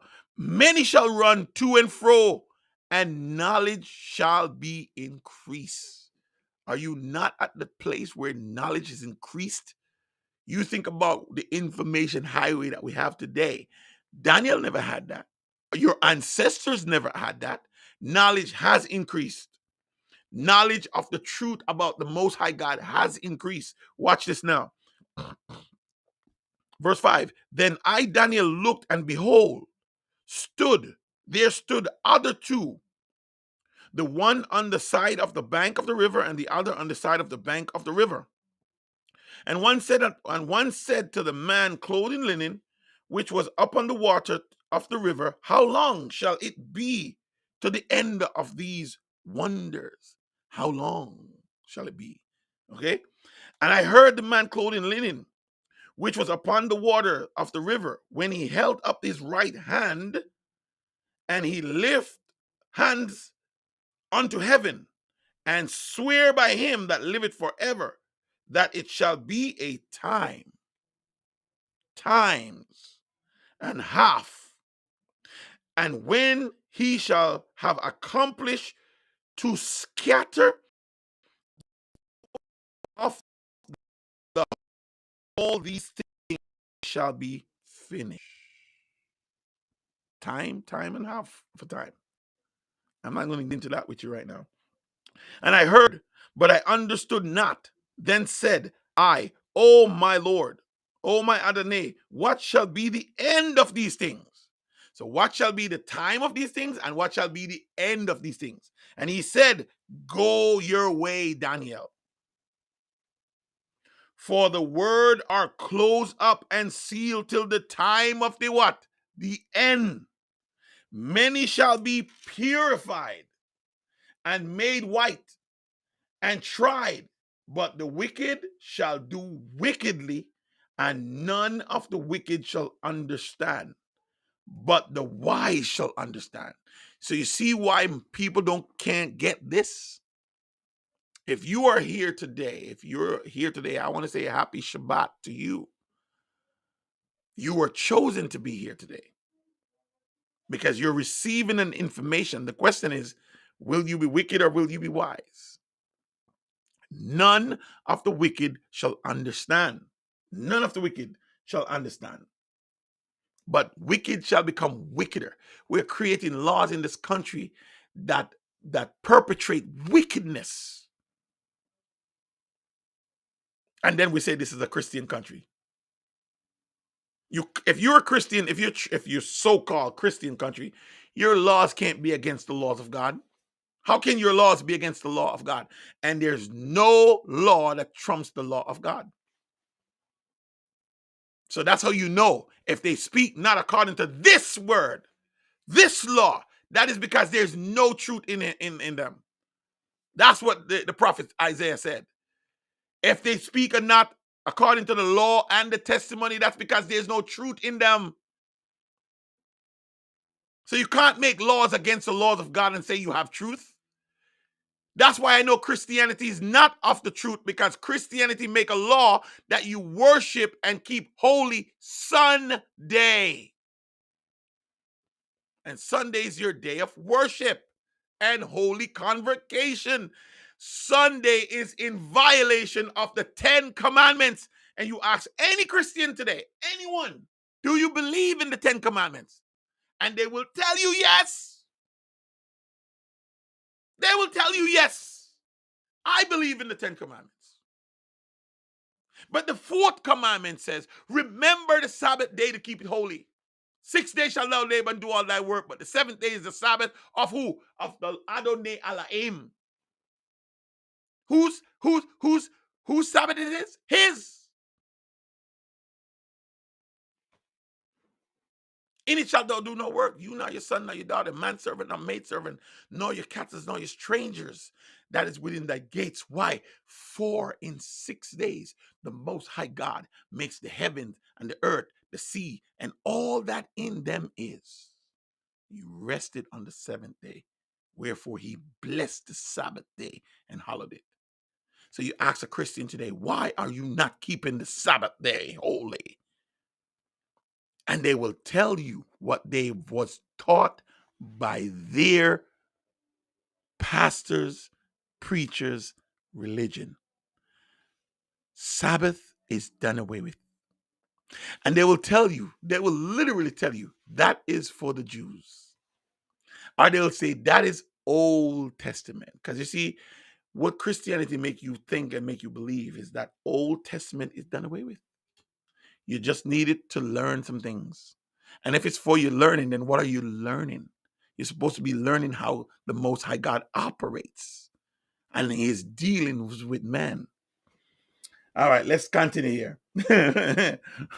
Verse 11, Daniel 12, verse 11. And from the time of the daily sacrifice shall be taken away, and the abomination that maketh desolation set up, there shall be 1,290 days. Blessed is he that waited and cometh to the 1,335 days. But go thou thy way till the end be, for thou shalt rest and stand in thy lot at the end of the days. So Daniel was never going to get to see what you and I see today. The time has come for thy people to inherit the kingdom of God. Let me see if I can find this other scripture here. Oh man, oh man, oh man. What people don't realize, man, what people don't realize is that the kingdom is going to be restored to the people of God. We're going to rule the world. And we're going to rule it beside the Messiah that he has given us, the Mashiach. There is a Messiah. His name is not Jesus. His name is Yahoshua. And remember, I tell you, there was no letter J until year 1524. So the year 1524. All right, so now we're going to go back now, and we're going to put everything in parentheses. Now we're going to close out. All right, so what am I trying to say to you here? I'm trying to ask you, what are you going to do? What are you going to do? That's the question I'm asking. Because that's what a messenger do. A messenger sends you the word from the Most High God. He doesn't force you to do it, doesn't whip you to do it, he doesn't make you do it. He put it on you. What are you going to do? I'm sending you the word. I'm giving you the word that was given to me. Now, what are you going to do? So let's put it in parentheses. I told you that Jesus is not the name given by which you must be saved. Cannot be. The name was given sometime after the 1524. We looked at the 1606 and the 1611 King James Version of the Bible, and we realized there's no Jesus in it. So that means between 1606, when the first King James Version of the Bible was written, because remember, before this time, there was no other version of the Bible. The other versions of the Bible start creeping up in the 1800s, 1900s. The NIV version, the RSV, and all these. Outside of this time, we have the Vulgate, the Latin version, and the King James version, and 1606 and 1611. There was no other version. So your favorite Bible today was never in existence at this time. Okay?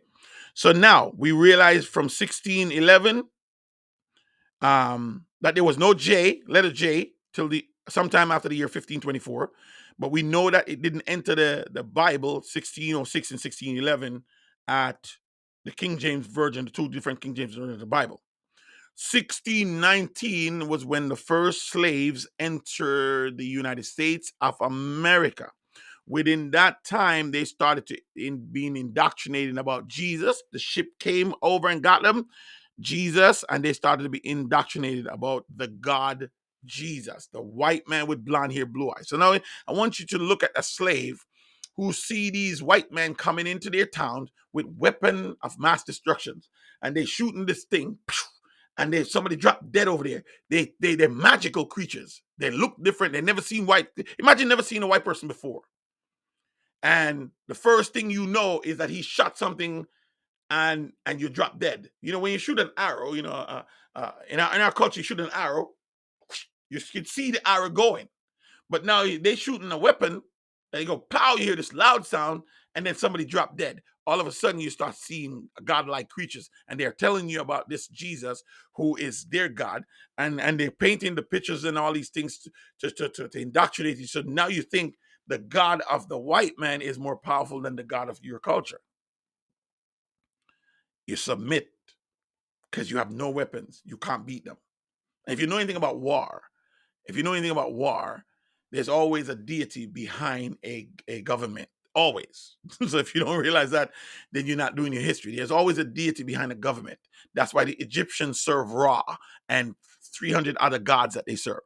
The Philistines, they worship Dagon and all the different gods. And if the Egyptians and the Philistines go fight and the Philistine win, they will give homage to their god Ra and their god Dagon, and Dagon and Ra now would be submitted to their god Dagon. They won't ever disrespect a god because they believe in polytheism, but they believe in hierarchy of gods. The Greek, they do the same thing. I'm going to break this whole thing down with you, right? So I'm going to show you some things, right? So now the slaves are coming into America under the disguise of the white God. And we have been indoctrinated for centuries, and we've been given Jesus. Now, the white God, or Jesus, is the God that conquer us. Is the God that conquer us. So we see the wickedness and all the things that happen and how they treat us. And at one point on the slave ship, they thought the slave masters eat us because they would come out in the bottom of the ship, they would take some people, and then they don't see them again. So they thought they were eating the people, but they were throwing them overboard. But it's another thing coming. There's a book called Delectable, Delicious, or something like that. Anyway, I don't want to get into that. It's too graphic, and that's going to make me. Anyway, all right. So now you have slaves coming into these new worlds on ships by white people and enslaved to work. And the philosophy of the slave master is that they are endowed by the gods to be masters. And because they have white skin and blue eyes and so forth, and we who have big nose and big lips and dark skin are endowed by the gods to be their slaves. So that's the mentality. And that's why we call them masters. Right? Master, massa. That's why we call him master, because they become our gods. And when we look at Jesus, we see Jesus in the same image as our slave master. And then our slave masters taught us to worship this Jesus. So we worship this Jesus as God because we're seeing the image of this God enslaving us. So you talk about thousands of years now. You're talking about hundreds of years now. Past. Our ancestors died off and children are born into this ideology. You get where I come from? And as time goes on, the truth about who we are is gone. Our identity is gone. Our name is gone. Our fashion is gone. Our God is gone. Everything is gone because now we're going generation deep into believing Jesus and Christianity. Now remember now, Christianity is the religion of our slave masters. And now they create the slave Bible and they take all the things out of it. Remember now, you couldn't read. You were not, if you were caught reading, they'll cut your tongue out. You have to understand how you were brainwashed into accepting. So now we have children who born into slavery. They don't know nothing about it. They don't know nothing about our God. They don't know nothing. And it seems like our God has abandoned us. But you have to remember now, he told our forefathers that we'll be in slavery 400 years. That means for 400 years, he's going to be silent. Alalo at Yao. For 400 years, he's going to be silent. For 400 years, there's no word from the God we worship. So we have come up in a culture now coming up to 1865 of this slave enslavement, where half the nation says, no, we have the right, it's our biblical right, it's our alienable rights to have slaves. And they decide, we're not giving up the slave. And a civil war was broke out over the rights to have a person, a black man, a black woman, a black family, a slave. And we so-called win the war, and all the slaves were supposed to be set free. Now, to be set free means that you have the right to read, you have the right to learn, you have properties, and you have all these things. You're going to start a nation now. And then after the Emancipation Act, the segregation laws come in. Think about that. All these years we were living together. It's only that we were living underneath. We were working in the fields and living in our house. We lived in the same house. We didn't drink at the same fountain, except for the house slaves, different from the, you know what I mean? But now after we are so-called free, we're supposed to go out into the world now and have our own life.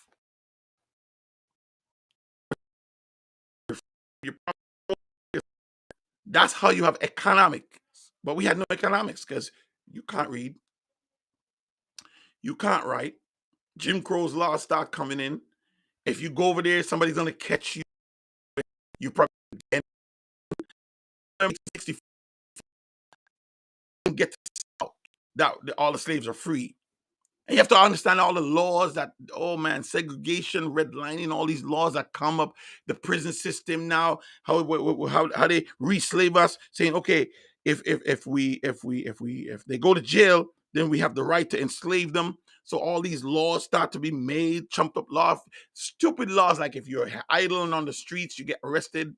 If you have no job, you get arrested. All these stupid laws, and they put them back into jail. And you must understand the prison jail mentality. It's slavery all over again. It's illegal slavery, and you have to understand that the prison, the prison population, the prison society is privately owned. So it's a plantation all over again. The prisons are not owned by the states. And then these laws and lobbying and all these things. All right. Now you understand that's just from the American side. That's just from America's side. Now, I don't have the time to get into the Caribbean side and the other countries. I'm just showing you what's happening in America. All right, now, let me take you now to Daniel 2 now. Daniel 2, ladies and gentlemen. Okay, you have to understand now. Let me take you back now to, let me just take you back to history. So, God created this black man, this black woman. He gave them life and freedom, liberty. And then they disobeyed. They disobeyed, and they were sin. They sin. Sin is disobedience. To sin is to disobey. Now I'll tell you, to worship is obedience. To sin is to disobey. They disobeyed. And when they disobeyed, they were naked. And they find out, oh my goodness, we're naked. We don't have the covering, and the Shekinah glory of the Most High God is no longer on us. We recognize how wretched and pitiful and naked we were. But instead of going back to the Father and ask for forgiveness, we hid ourselves. All right, so we hid ourselves, and He sentenced us. Man and woman was created equal before the Most High God. We had an equal plane. The man was the man was created out of the woman was created out of the man. The woman was created to help the man. The woman was created as a helper to the man. But now, because of the woman being led away by her desire for knowledge and wisdom, her desire to be the man per se, she causes sin to enter humanity. Husband loved the woman, and he himself was curious. He ate the fruit. And now here comes the sentence. The woman ate the fruit, but the Most High God come to the man first. You notice that? Who told you were naked? He said. I heard your voice in the Garden of Eden, but I was naked and I hid myself. Father asked the man, who told you were naked? Instead of taking responsibility that he ate the fruit and disobeyed the Father, he said, the woman you gave me. So he shifted the blame. Okay, so father's left him for a minute, go to the woman, what have you done? Instead of taking the responsibility, the woman also shifted the blame. The serpent beguiled me. Okay, so since the serpent can't switch the blame to anyone, he sentenced the serpent. You're gonna crawl on your belly, and dust shall you eat all the day of your life. I said this to people, and you're not hearing me. We were created out of dust. We, black man, was created out of dust. And the serpent was sentenced to eat us.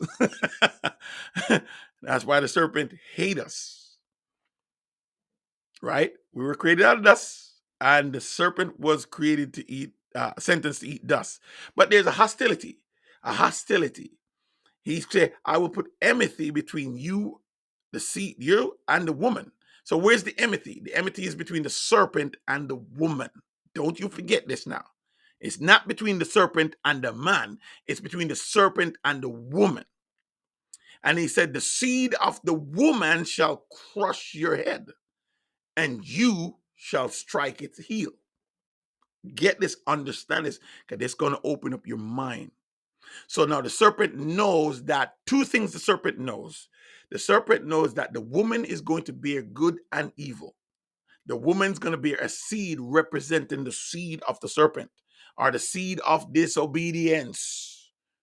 And Cain was the seed of disobedience. Cain was disobedience. He's the first murderer. Crying out loud. Okay? And then the next seed that came was the seed of obedience. Two seed, right? Hostility is between the serpent and the woman, and the serpent seed and the woman seed. So make no mistake, the serpent has a seed. The devil have children on this planet. Make no mistake now. That's why Yahushua told the Pharisees, who were they? They were ruling the church. They were the ones in the church making up the laws, the scribes, the Pharisees. Yahushua, the anointed one, tell us all the time, beware of the scribe and the Pharisees. Beware of them that writes the book, man. Beware of them that preaching to you and telling you these laws. And he told them to their faces, you are of your father, the devil. Now, how did they get into position of the church?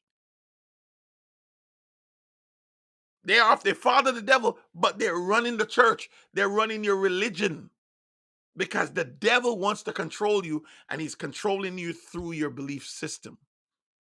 That's why the kingdom of heaven is not of this world. No one can say here it is or there it is. You can't join it, man. You can't join the kingdom. The Most High God have to add you to it. And he only can add you to it if you join yourself to him. And I'm going to show you that. So walk with me. I'm getting done here. Walk with me. The seed of the serpent, the seed of the woman, that was going to come through the woman. And that's why Eve became the mother of all creation. Because through her womb is going to come all humanity.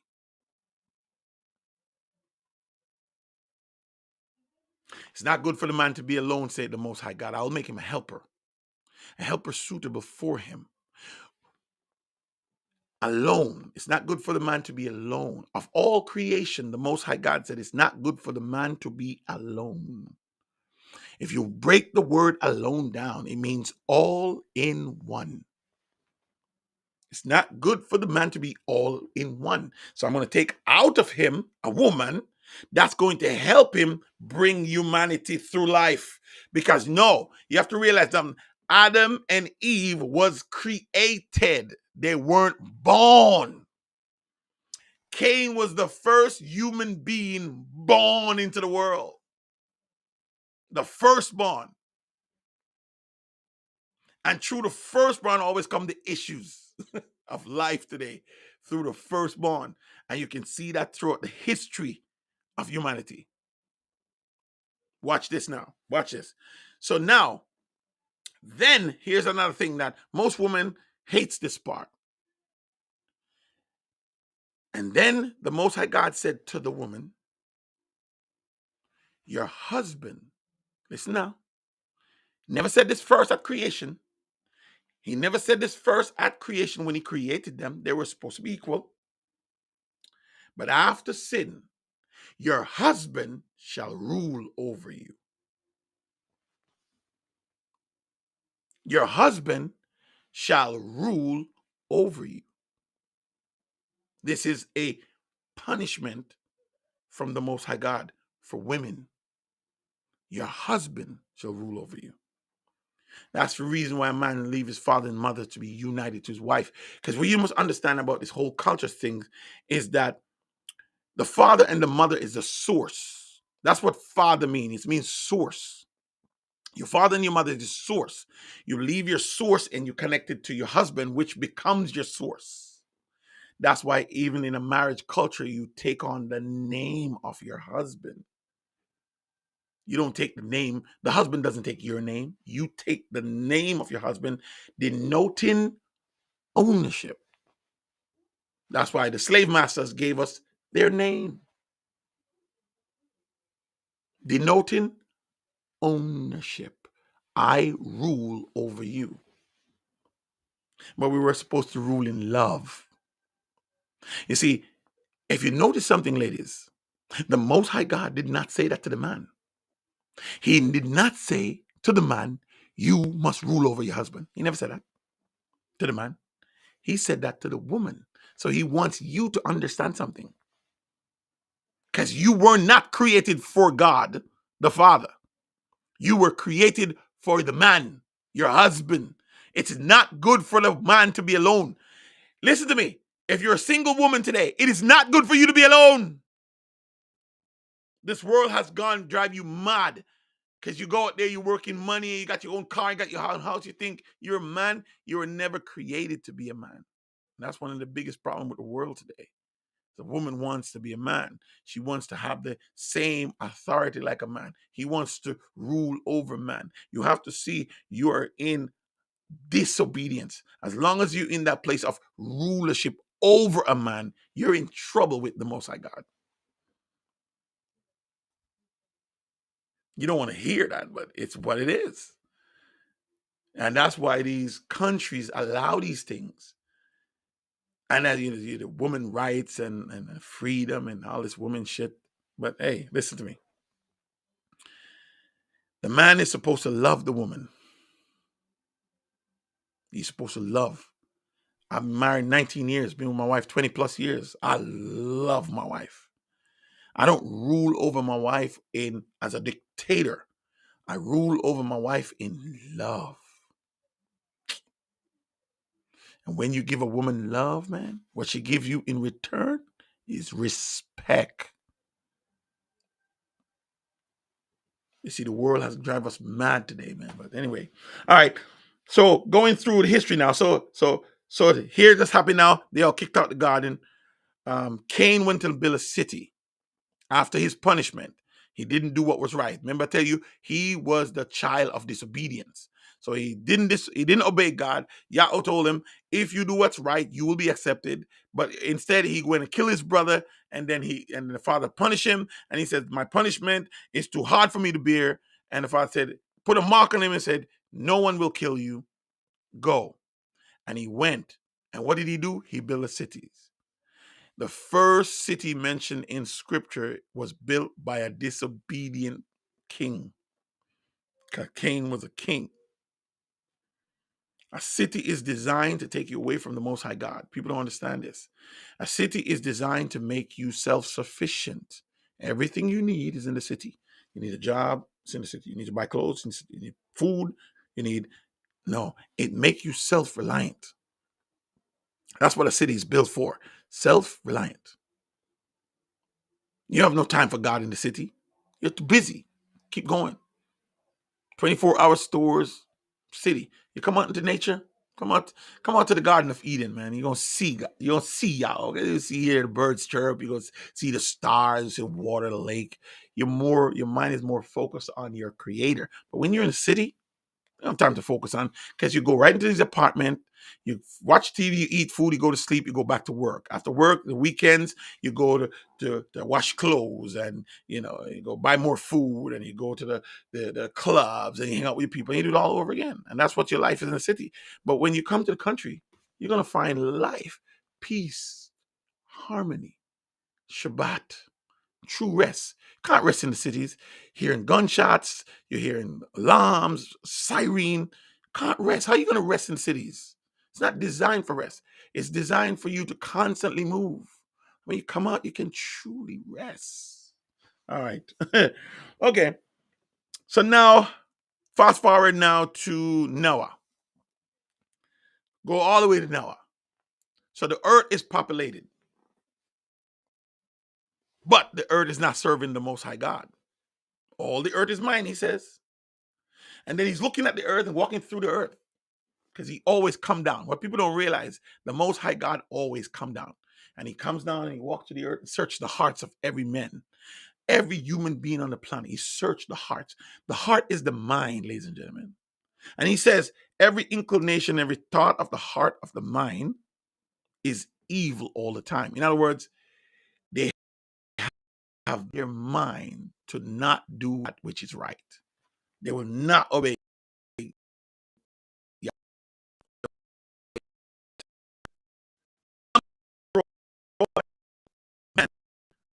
And on face of the earth.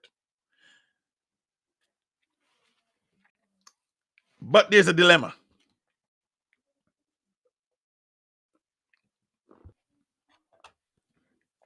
He has to fulfill his word.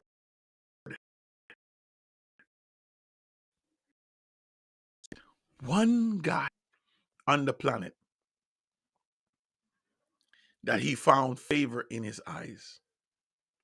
And what he has to say about this one guy, this guy name is Noah. His actual name is Nark, but English version of his name is Noah. And he said, I found favor with you. I found you righteous. Now, if you read Genesis 6, 5, 6, and 7, he will tell you what is that righteousness is. He said, Noah obeys my command, my laws, and my precepts. In other words, Noah did what I told him to do. He built an ark, go for wood, build it the size I told him to build it, everything. And I found you righteous. I'm going to save you, take your wife and your sons and their wife in the ark. And then he destroyed the world, saving only 8 people. The ark come to rest in some way around the Mount Everest, around that time. Yeah, right? That's where the ark rests, around Mount Everest in Asia. And the 3 sons become now the ones who will populate the earth. But one of the 3 sons were cursed in the ark. They weren't cursed by God, the Father. They were cursed by Noah. He was cursed by Noah because he did something with Noah. Maybe he had sex with Noah. Maybe he looked at Noah's nakedness. I don't know, but whatever he did got him cursed. And he was cursed to serve his brothers. And he lived in the house of his brothers. So now if you curse and you're serving your brothers, over time, you're going to want revenge. And so that's where the Canaanites come from. The Africans come from. The Ethiopians come from, the darker race. Powerful men went and did some powerful things.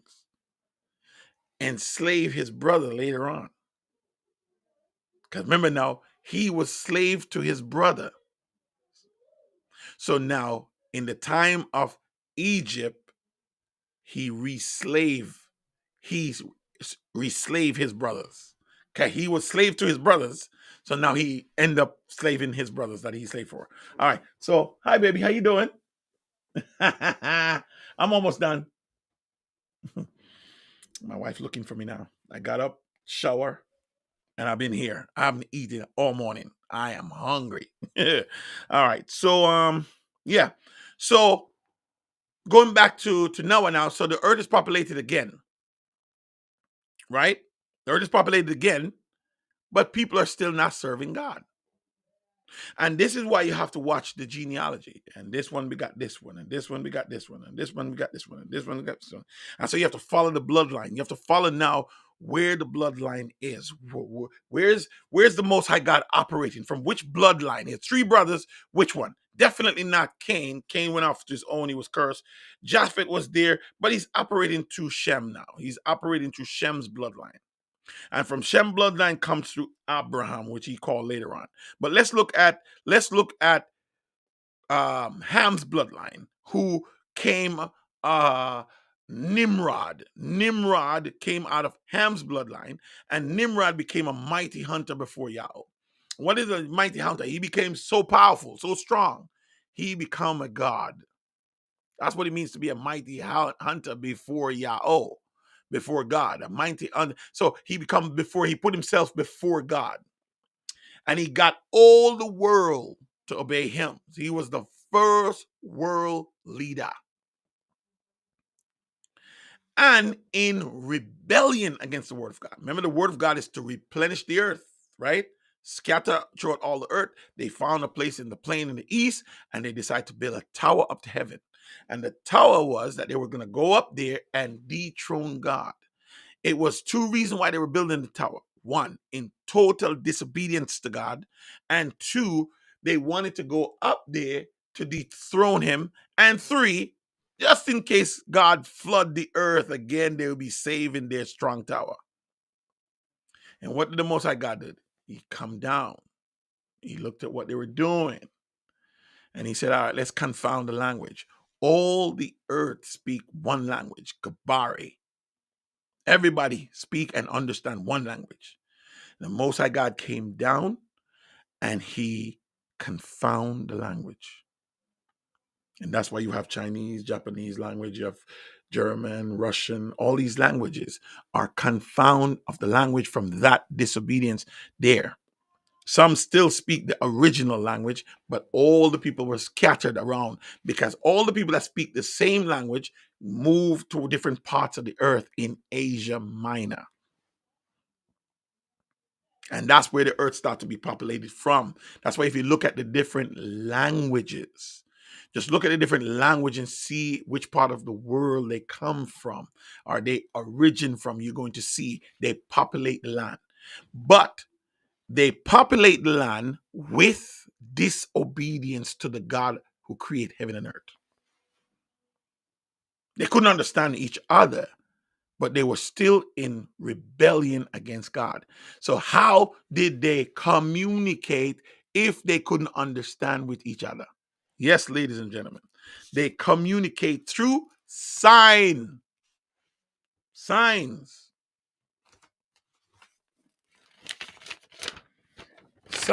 and the images. And through Nimrod, when he died later on, that's how the Trinity comes. The Semiramis, his wife, slept with someone, had an illegitimate child, and then he says Nimrod came back. Nimrod went into the sun, and then he impregnated his wife, and so the immaculate birth, and then a son came through that. And from that point on, you have the mother, the father, mother, the father, which is the son, the mother, which is Nimrodis, the father, which is God, the son, the mother, which is Nimrodis, and the son, which they said was Nimrod, come back to life. And that's where you get a triune or Trinity concept. It birthed right there. And then they spread that throughout the whole of the land.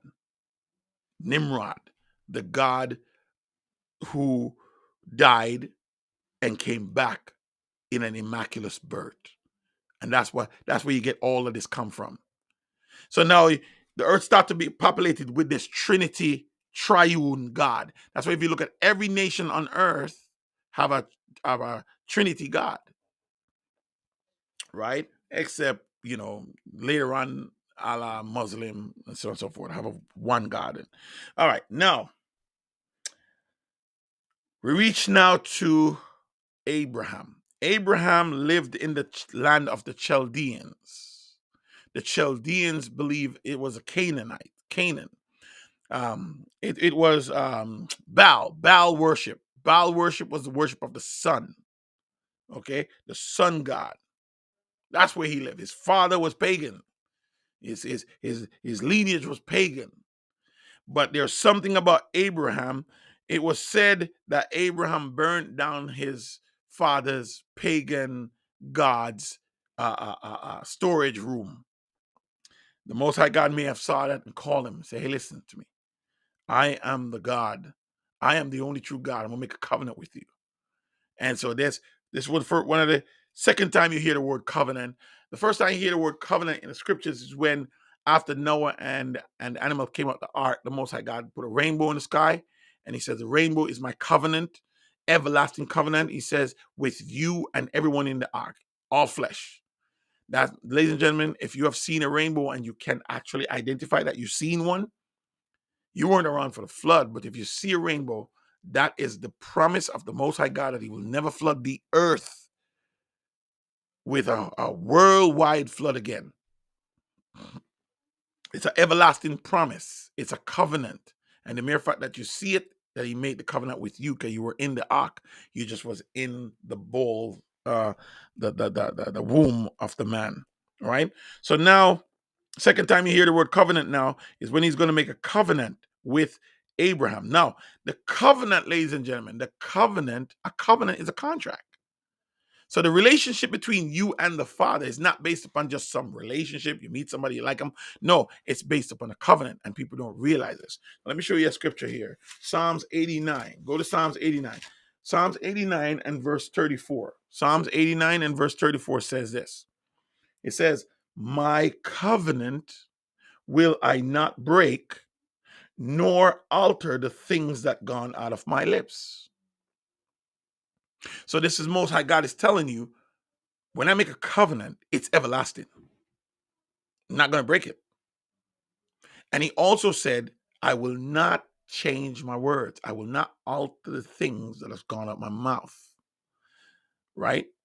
And then read Exodus 20, and God spake all these words. And I think what people need to understand is that not only that he spoke these words, he wrote them. Of all the 1,880 commandments that the Most High God spoke to man, he only wrote 10. He only wrote the Decalogue.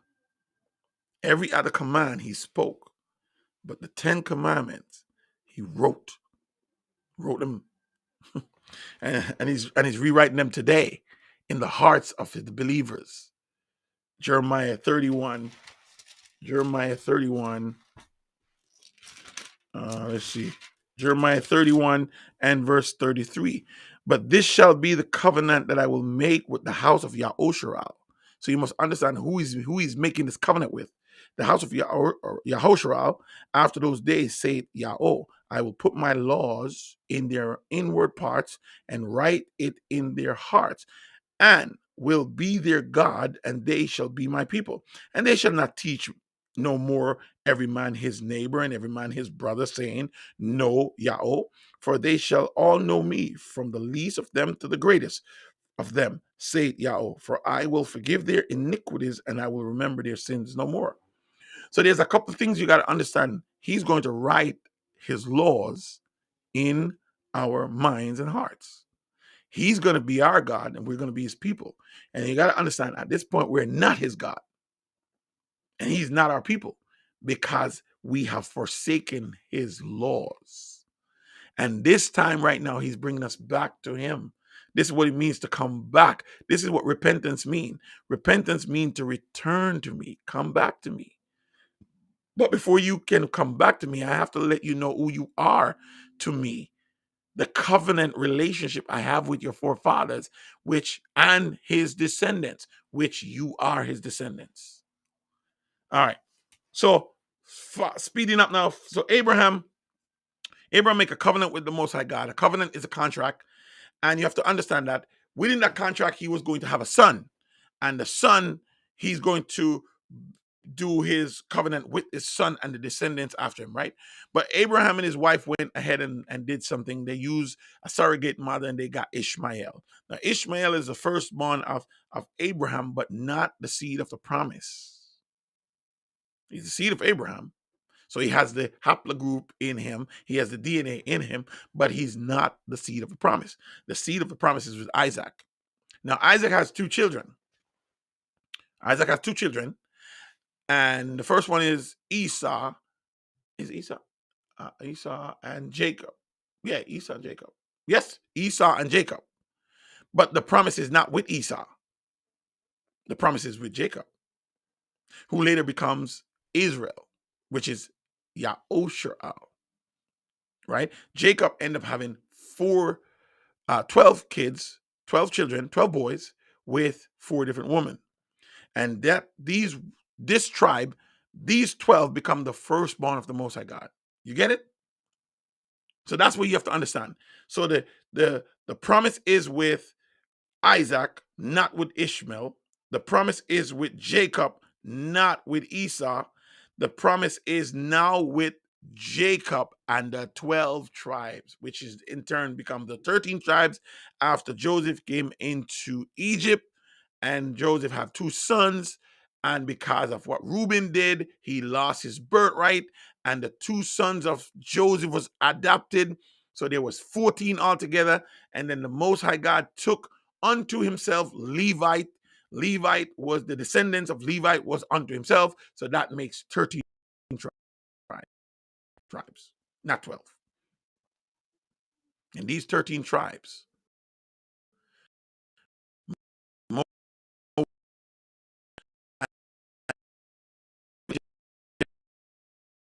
and he brought them out. Oh man, this thing keep going into freezing here. Let's see if we can get this. Okay, good. And then the Most High God go and get them, and they didn't know anything about him. They only have the ancestors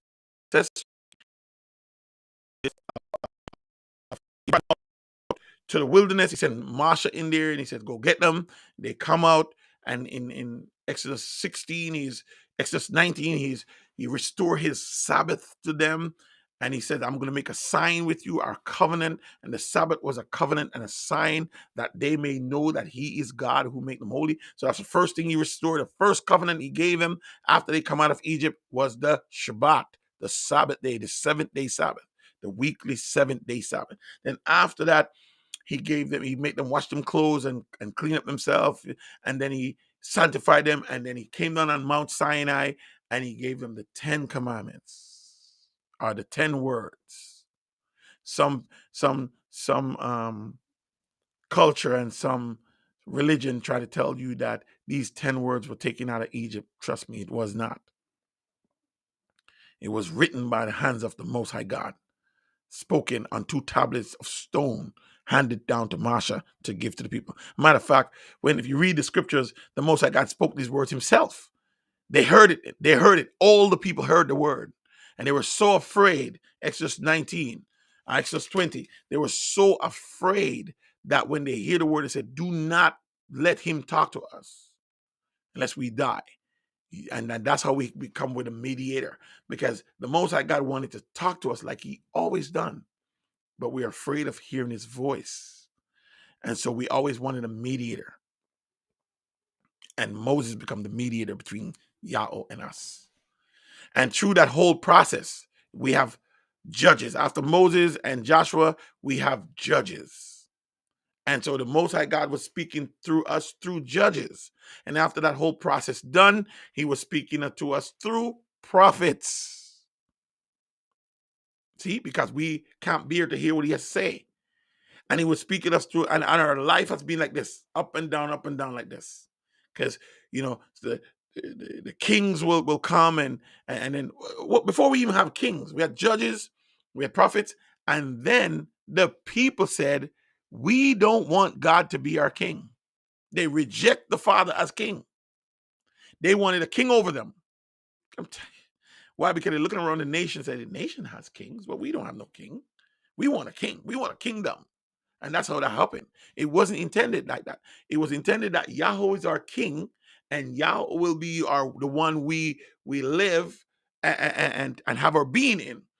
And the only stipulation he gave us really is to keep that Sabbath. That's how the world would have known. But instead, we asked for a king.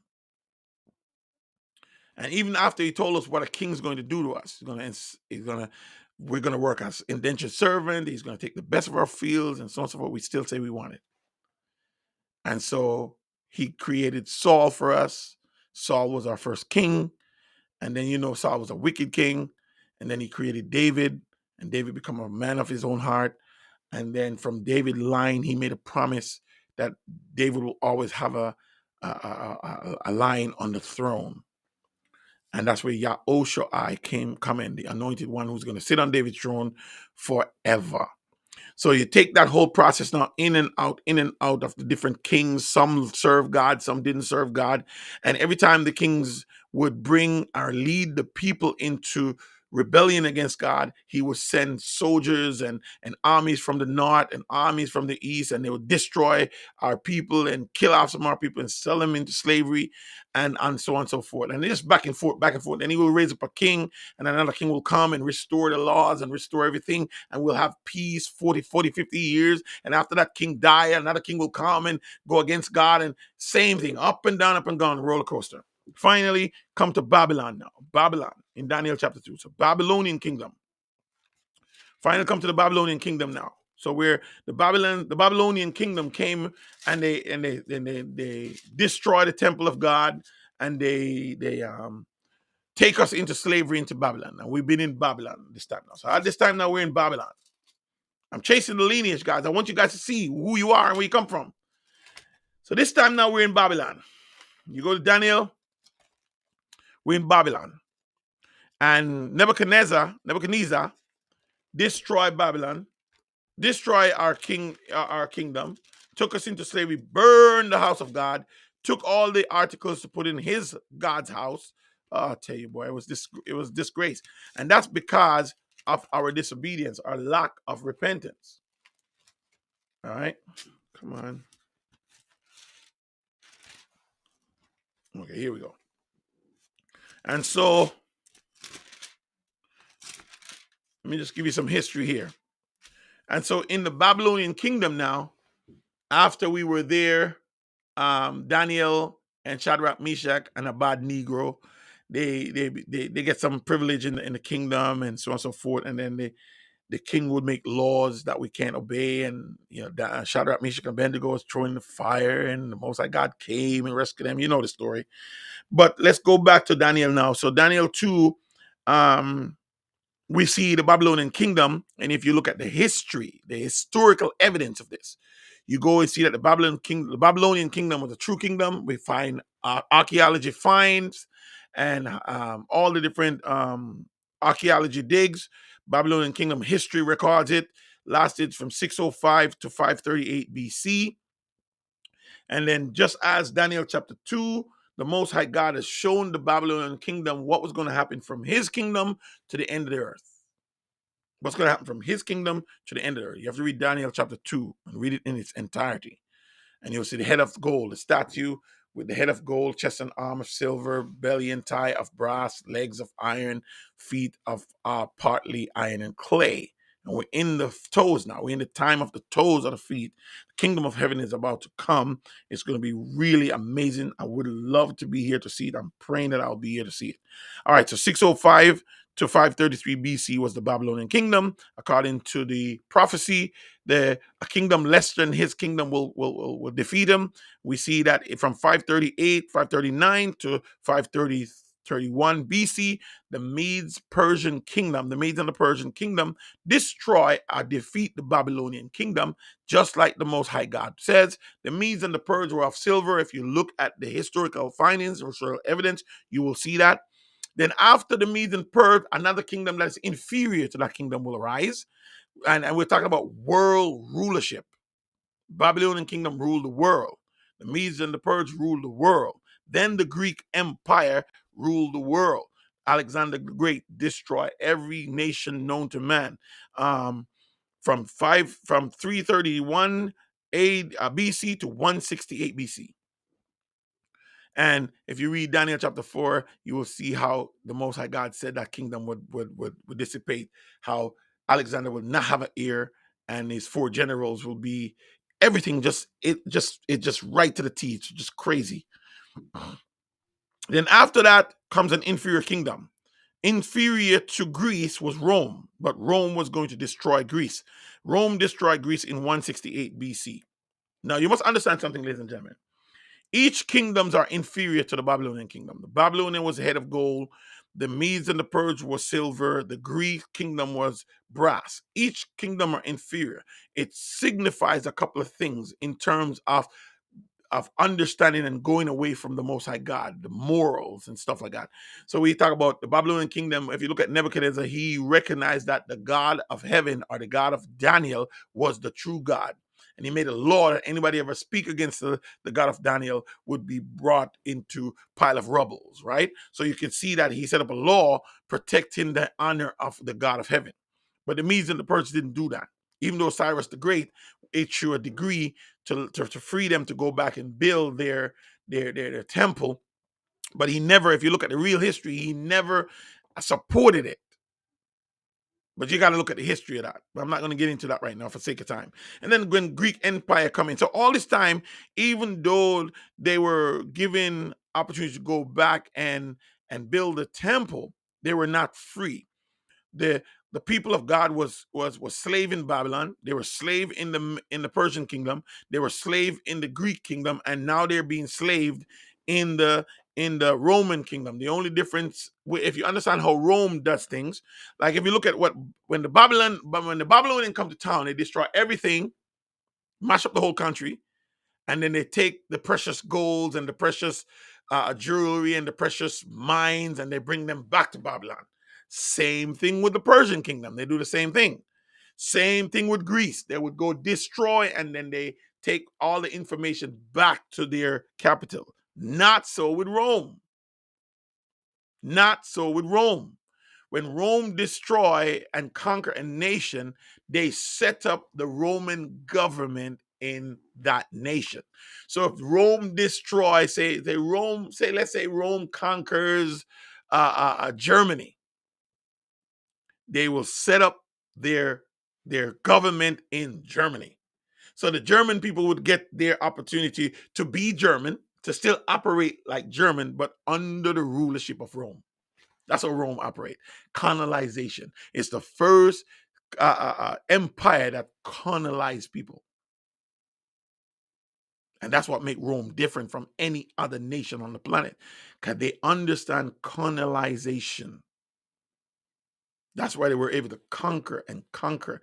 And if you look at the history of Rome, Rome spread all through Europe, man. They just conquer, colonize, conquer, colonize, conquer, colonize. Amazing. All right. So Rome lasts from 168 BC to 476 AD. Now, 466 AD. Now, you must understand that between 168 and 476, the the Messiah came during the Roman Empire. And he's setting up the kingdom. If you look at Daniel chapter 2, Daniel chapter 2 was a prophecy which giving you future event, was telling you that time what was going to happen in the future. So Daniel chapter 2 is going to show you that the Most High God, at the time of those kings, the Bible says, which kings? The time of the Roman Empire, the God of heaven is going to set up his kingdom on earth. He never come in the Babylonian Empire. The Mashiach, the Messiah, never came in the Persian Empire, never came in the Greek Empire, but he surely come in the Roman Empire. And of course, he was lynched. And the nation of Yahusha was supposed to bring in everlasting righteousness, and then the kingdom would have been restored there. But remember now, the prophecy says they would not do it. That's why when Yahusha rode into Jerusalem, he says he was upset and he beat them out, drive them out of the temple. My father's house shall be called a house of prayer for all people. But when he was leaving, he says, your house is left to you desolate. So what was he telling you? Like, you rejected the one sent to you. So you prolonged the prophecy all the way down. Because the kingdom was supposed to set up. It was supposed to be set up. at that time, and everlasting righteousness was supposed to be come in. Remember the 1200 and the time and a half, all these prophecies, 70-week prophecy were supposed to be fulfilled. You got to read Daniel chapter 9 to see that. Now, because they did not repent and they rejected the Messiah, the kingdom, the Roman Empire, when it was dissolved in AD 476, from AD 476 to 538 AD, something happened. So the Roman Empire was divided into 10 nations, representing the 10 toes on the statue. So, ladies and gentlemen, whether you know it or not, the statue is still standing. What are the 10 nations? The 10 nations that came out of Rome. And you can do your research. Like I told you, we're in the time of information. So if you don't know, it's because you don't want to know. Watch this. So where are the 10 nations? The 10 nations are the I could never pronounce this. Herui, Vandals, Ostrogoth, Alemanni, Burgundians, Frank, Lombard, Saxon, Sui, and the Visigoths. These are the 10 nations that came out of Rome after it dissolved in 476 AD. So you have to ask yourself the question now, ladies and gentlemen. I just called some names. You probably never heard these names before, because the names and things have been changed so that you will not understand truth. Change.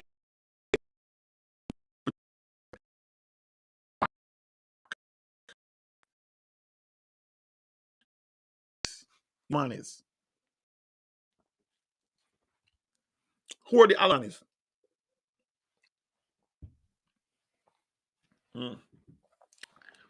The Alamanis are the Germans.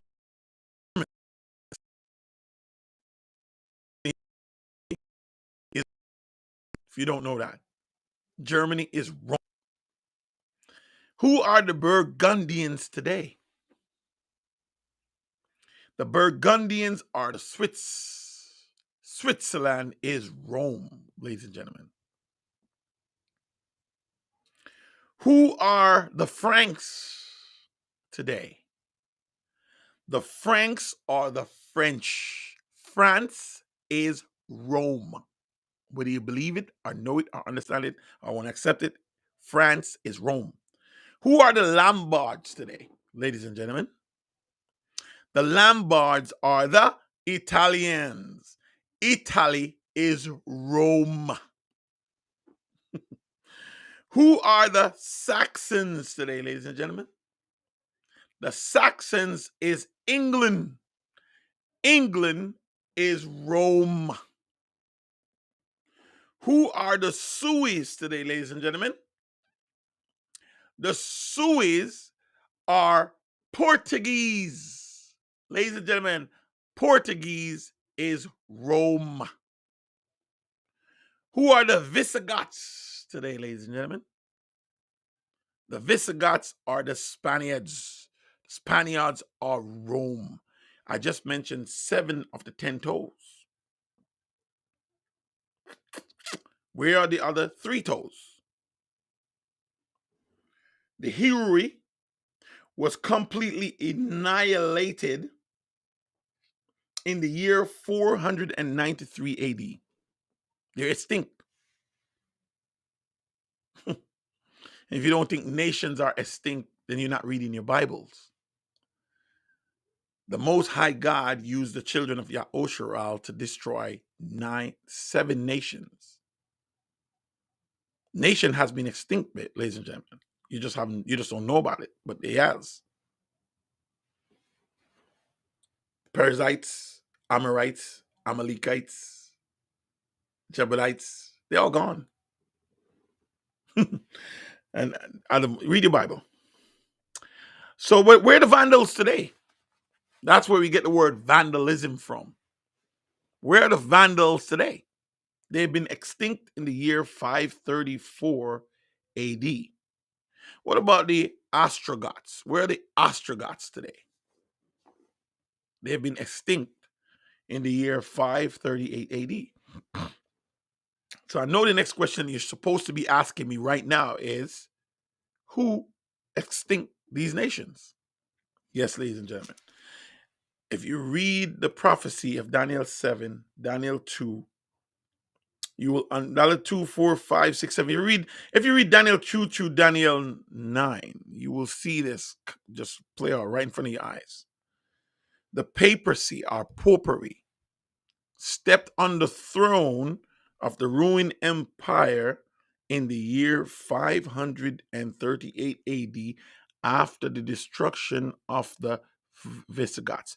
The church, the papacy, destroy these three nations and sits on the 7 nations that remain.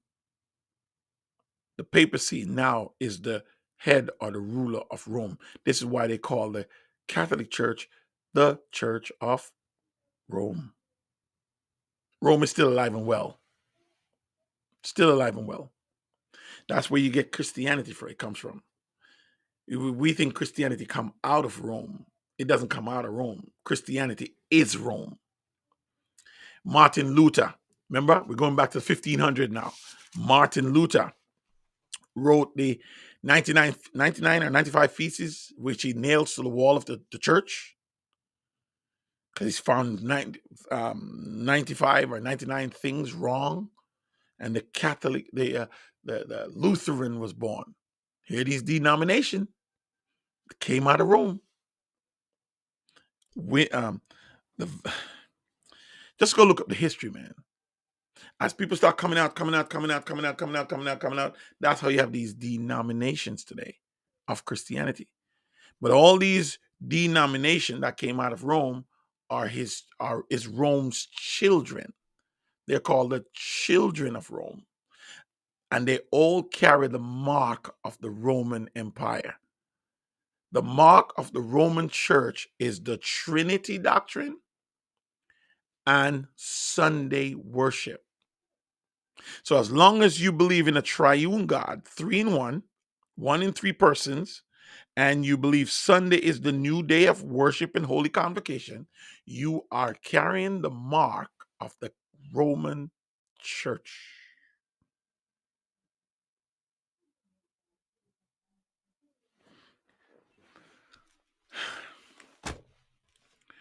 These 7 nations that I mentioned, Rome, Germany,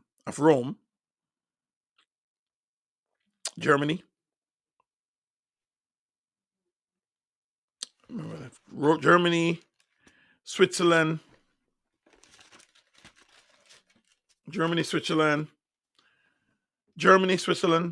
France, Italy, England, Portuguese, and the Spaniards,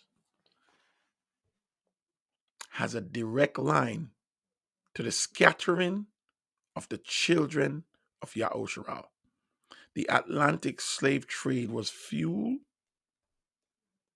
and perpetrated and carried out by these 7 nations, along with other nations that joined the band, because slavery was big business back then.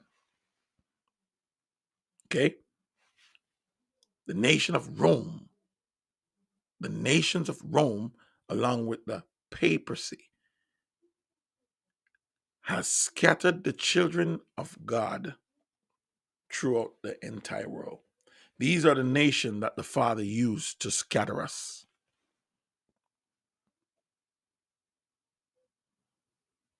So if you can chase your lineage through the Atlantic slave trade, you are the people of the promise.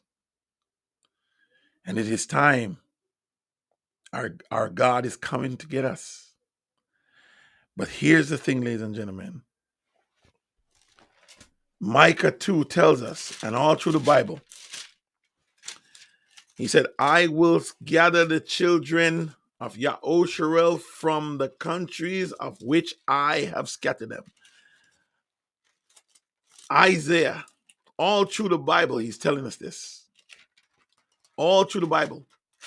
He's coming back for us. And he's going to restore his glory. And we are that glory. You're going to see some things. Arise, Micah 2:10. Arise ye and depart, for this is not your rest, because it is polluted. It shall destroy you, even with sore destruction. If a man walking in the spirit of falsehood to lie, saying, I will prophesy unto thee wine and strong drink, you shall even be the prophet of this people. I surely assembly, O Jacob, all of these I will surely gather the remnant of Yahusharel.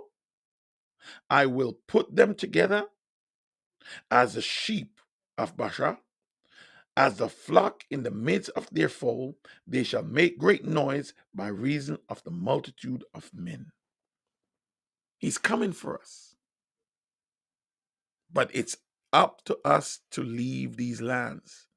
We got to go to where he has appointed us to go, because he has a plan for us. And if you notice, he always used the word remnant. And just so you understand what a remnant is, let me take a sheet of paper here. And let's say this is all of Yahusharel scattered throughout the whole nation.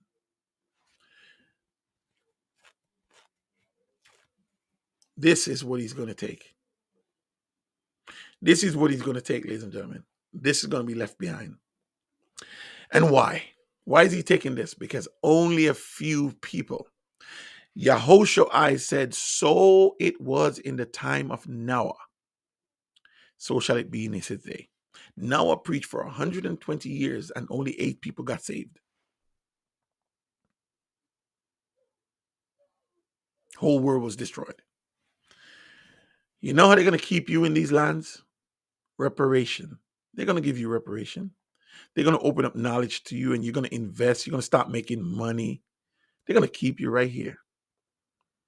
Because finally, you start to become somebody.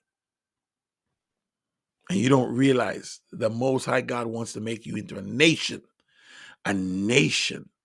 with your own resource, with your own power, with him at the helm sitting on the throne. I give you history. I tell you the truth. I'm out of here. Go and look up the ravenous bird.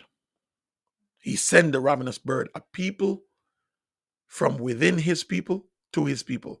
Ladies and gentlemen, that's how the Most High God operates. That's how he operates. Look through scriptures. He always sent a people from within his people to his people. If you look at all the people who fought for our freedoms today, the Malcolm X, the Martin Luther, all the people that fought for us today, what were they fighting for? They're fighting for reparation. They're fighting for freedom and equality in the land of our slavery. Of all the things, where has it gotten us? Where have it gotten us? Just look at the numbers. Look at the numbers from the civil rights movement to now, and look at the numbers in terms of economics. Look at it. Look and see. You're still on the bottom, still fighting for a piece of the pie. You have to understand the power of the slave master. He knows he has a revolt on his hands. He knows this. And every time we gather up, and every time a leader is raised up, because when a leader is raised up, the most powerful power on earth, is the gathering of people and money, resource and money. They control all the resource. All of your resource, everything you need to survive, everything you need, they control it. So they got the power over you. But what they don't control and what they don't have control of yet is all of the people. They cannot control all of the people. And that's where they're having their biggest problem now, is they cannot control all of the people. People are forever rising up. And there's more of us at the bottom of the pyramid than those who are on the top of the pyramid. And they know if we just come together, we can overthrow them. So they got to control the things they have to control the things you need the most. And what do you need the most out of everything that you need? They control your finance. They have to control your finance. And that's why the world is going to a central currency, because a central currency controls your finance. And then they're going to take your guns so you can't defend yourselves. And since they control your food, they'll cut off your food supplies. Remember, Revelation tells us, unless you receive the mark of the beast, you will not be able to buy nor sell. You see, COVID-19, it was that was just a small taste of what's to come. And you see, in the pandemic, what will happen? They release all this money, and they were giving people money to stay home. And people just bought it hook, line, and sinker, because after all, they were being fed. Why go to work? Why go to work if someone paying you to stay home? And while they were paying you to stay home, what happened to the business around you? What happened to the infrastructure of the small business? If you know anything about this country is built on small business. It's built on trade. We are a capitalist country. We're a Republican country. Okay? It's built on trade. So if you trading to the infrastructure, and then you realize all these banks are merging, business are merging together, all the unions are merging together, all the countries are joining the United Nations. Then you have the World Council of Churches, World Bank, World this, World. The infrastructure is being built for control. And then they are killing you with entertainment. And you don't realize, ladies and gentlemen, you have not realized yet, you're not governed by men. You're not even governed by a system. System change. Leaders change. Leaders come, leaders go. Business come, business go. You're governed by laws, ladies and gentlemen. You're governed by laws.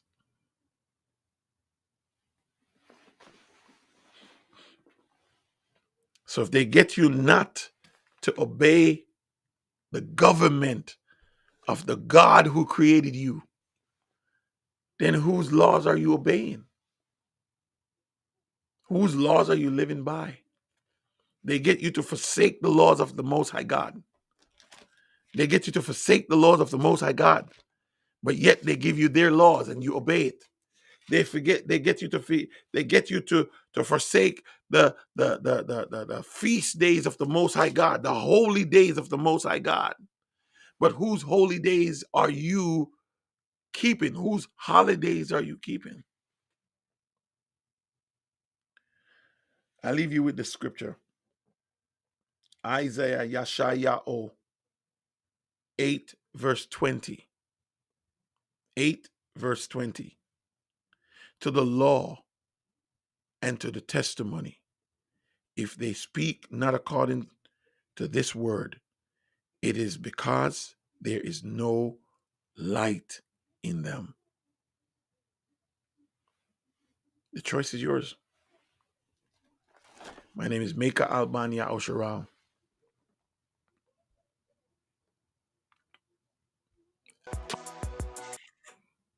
I want to thank you for joining me.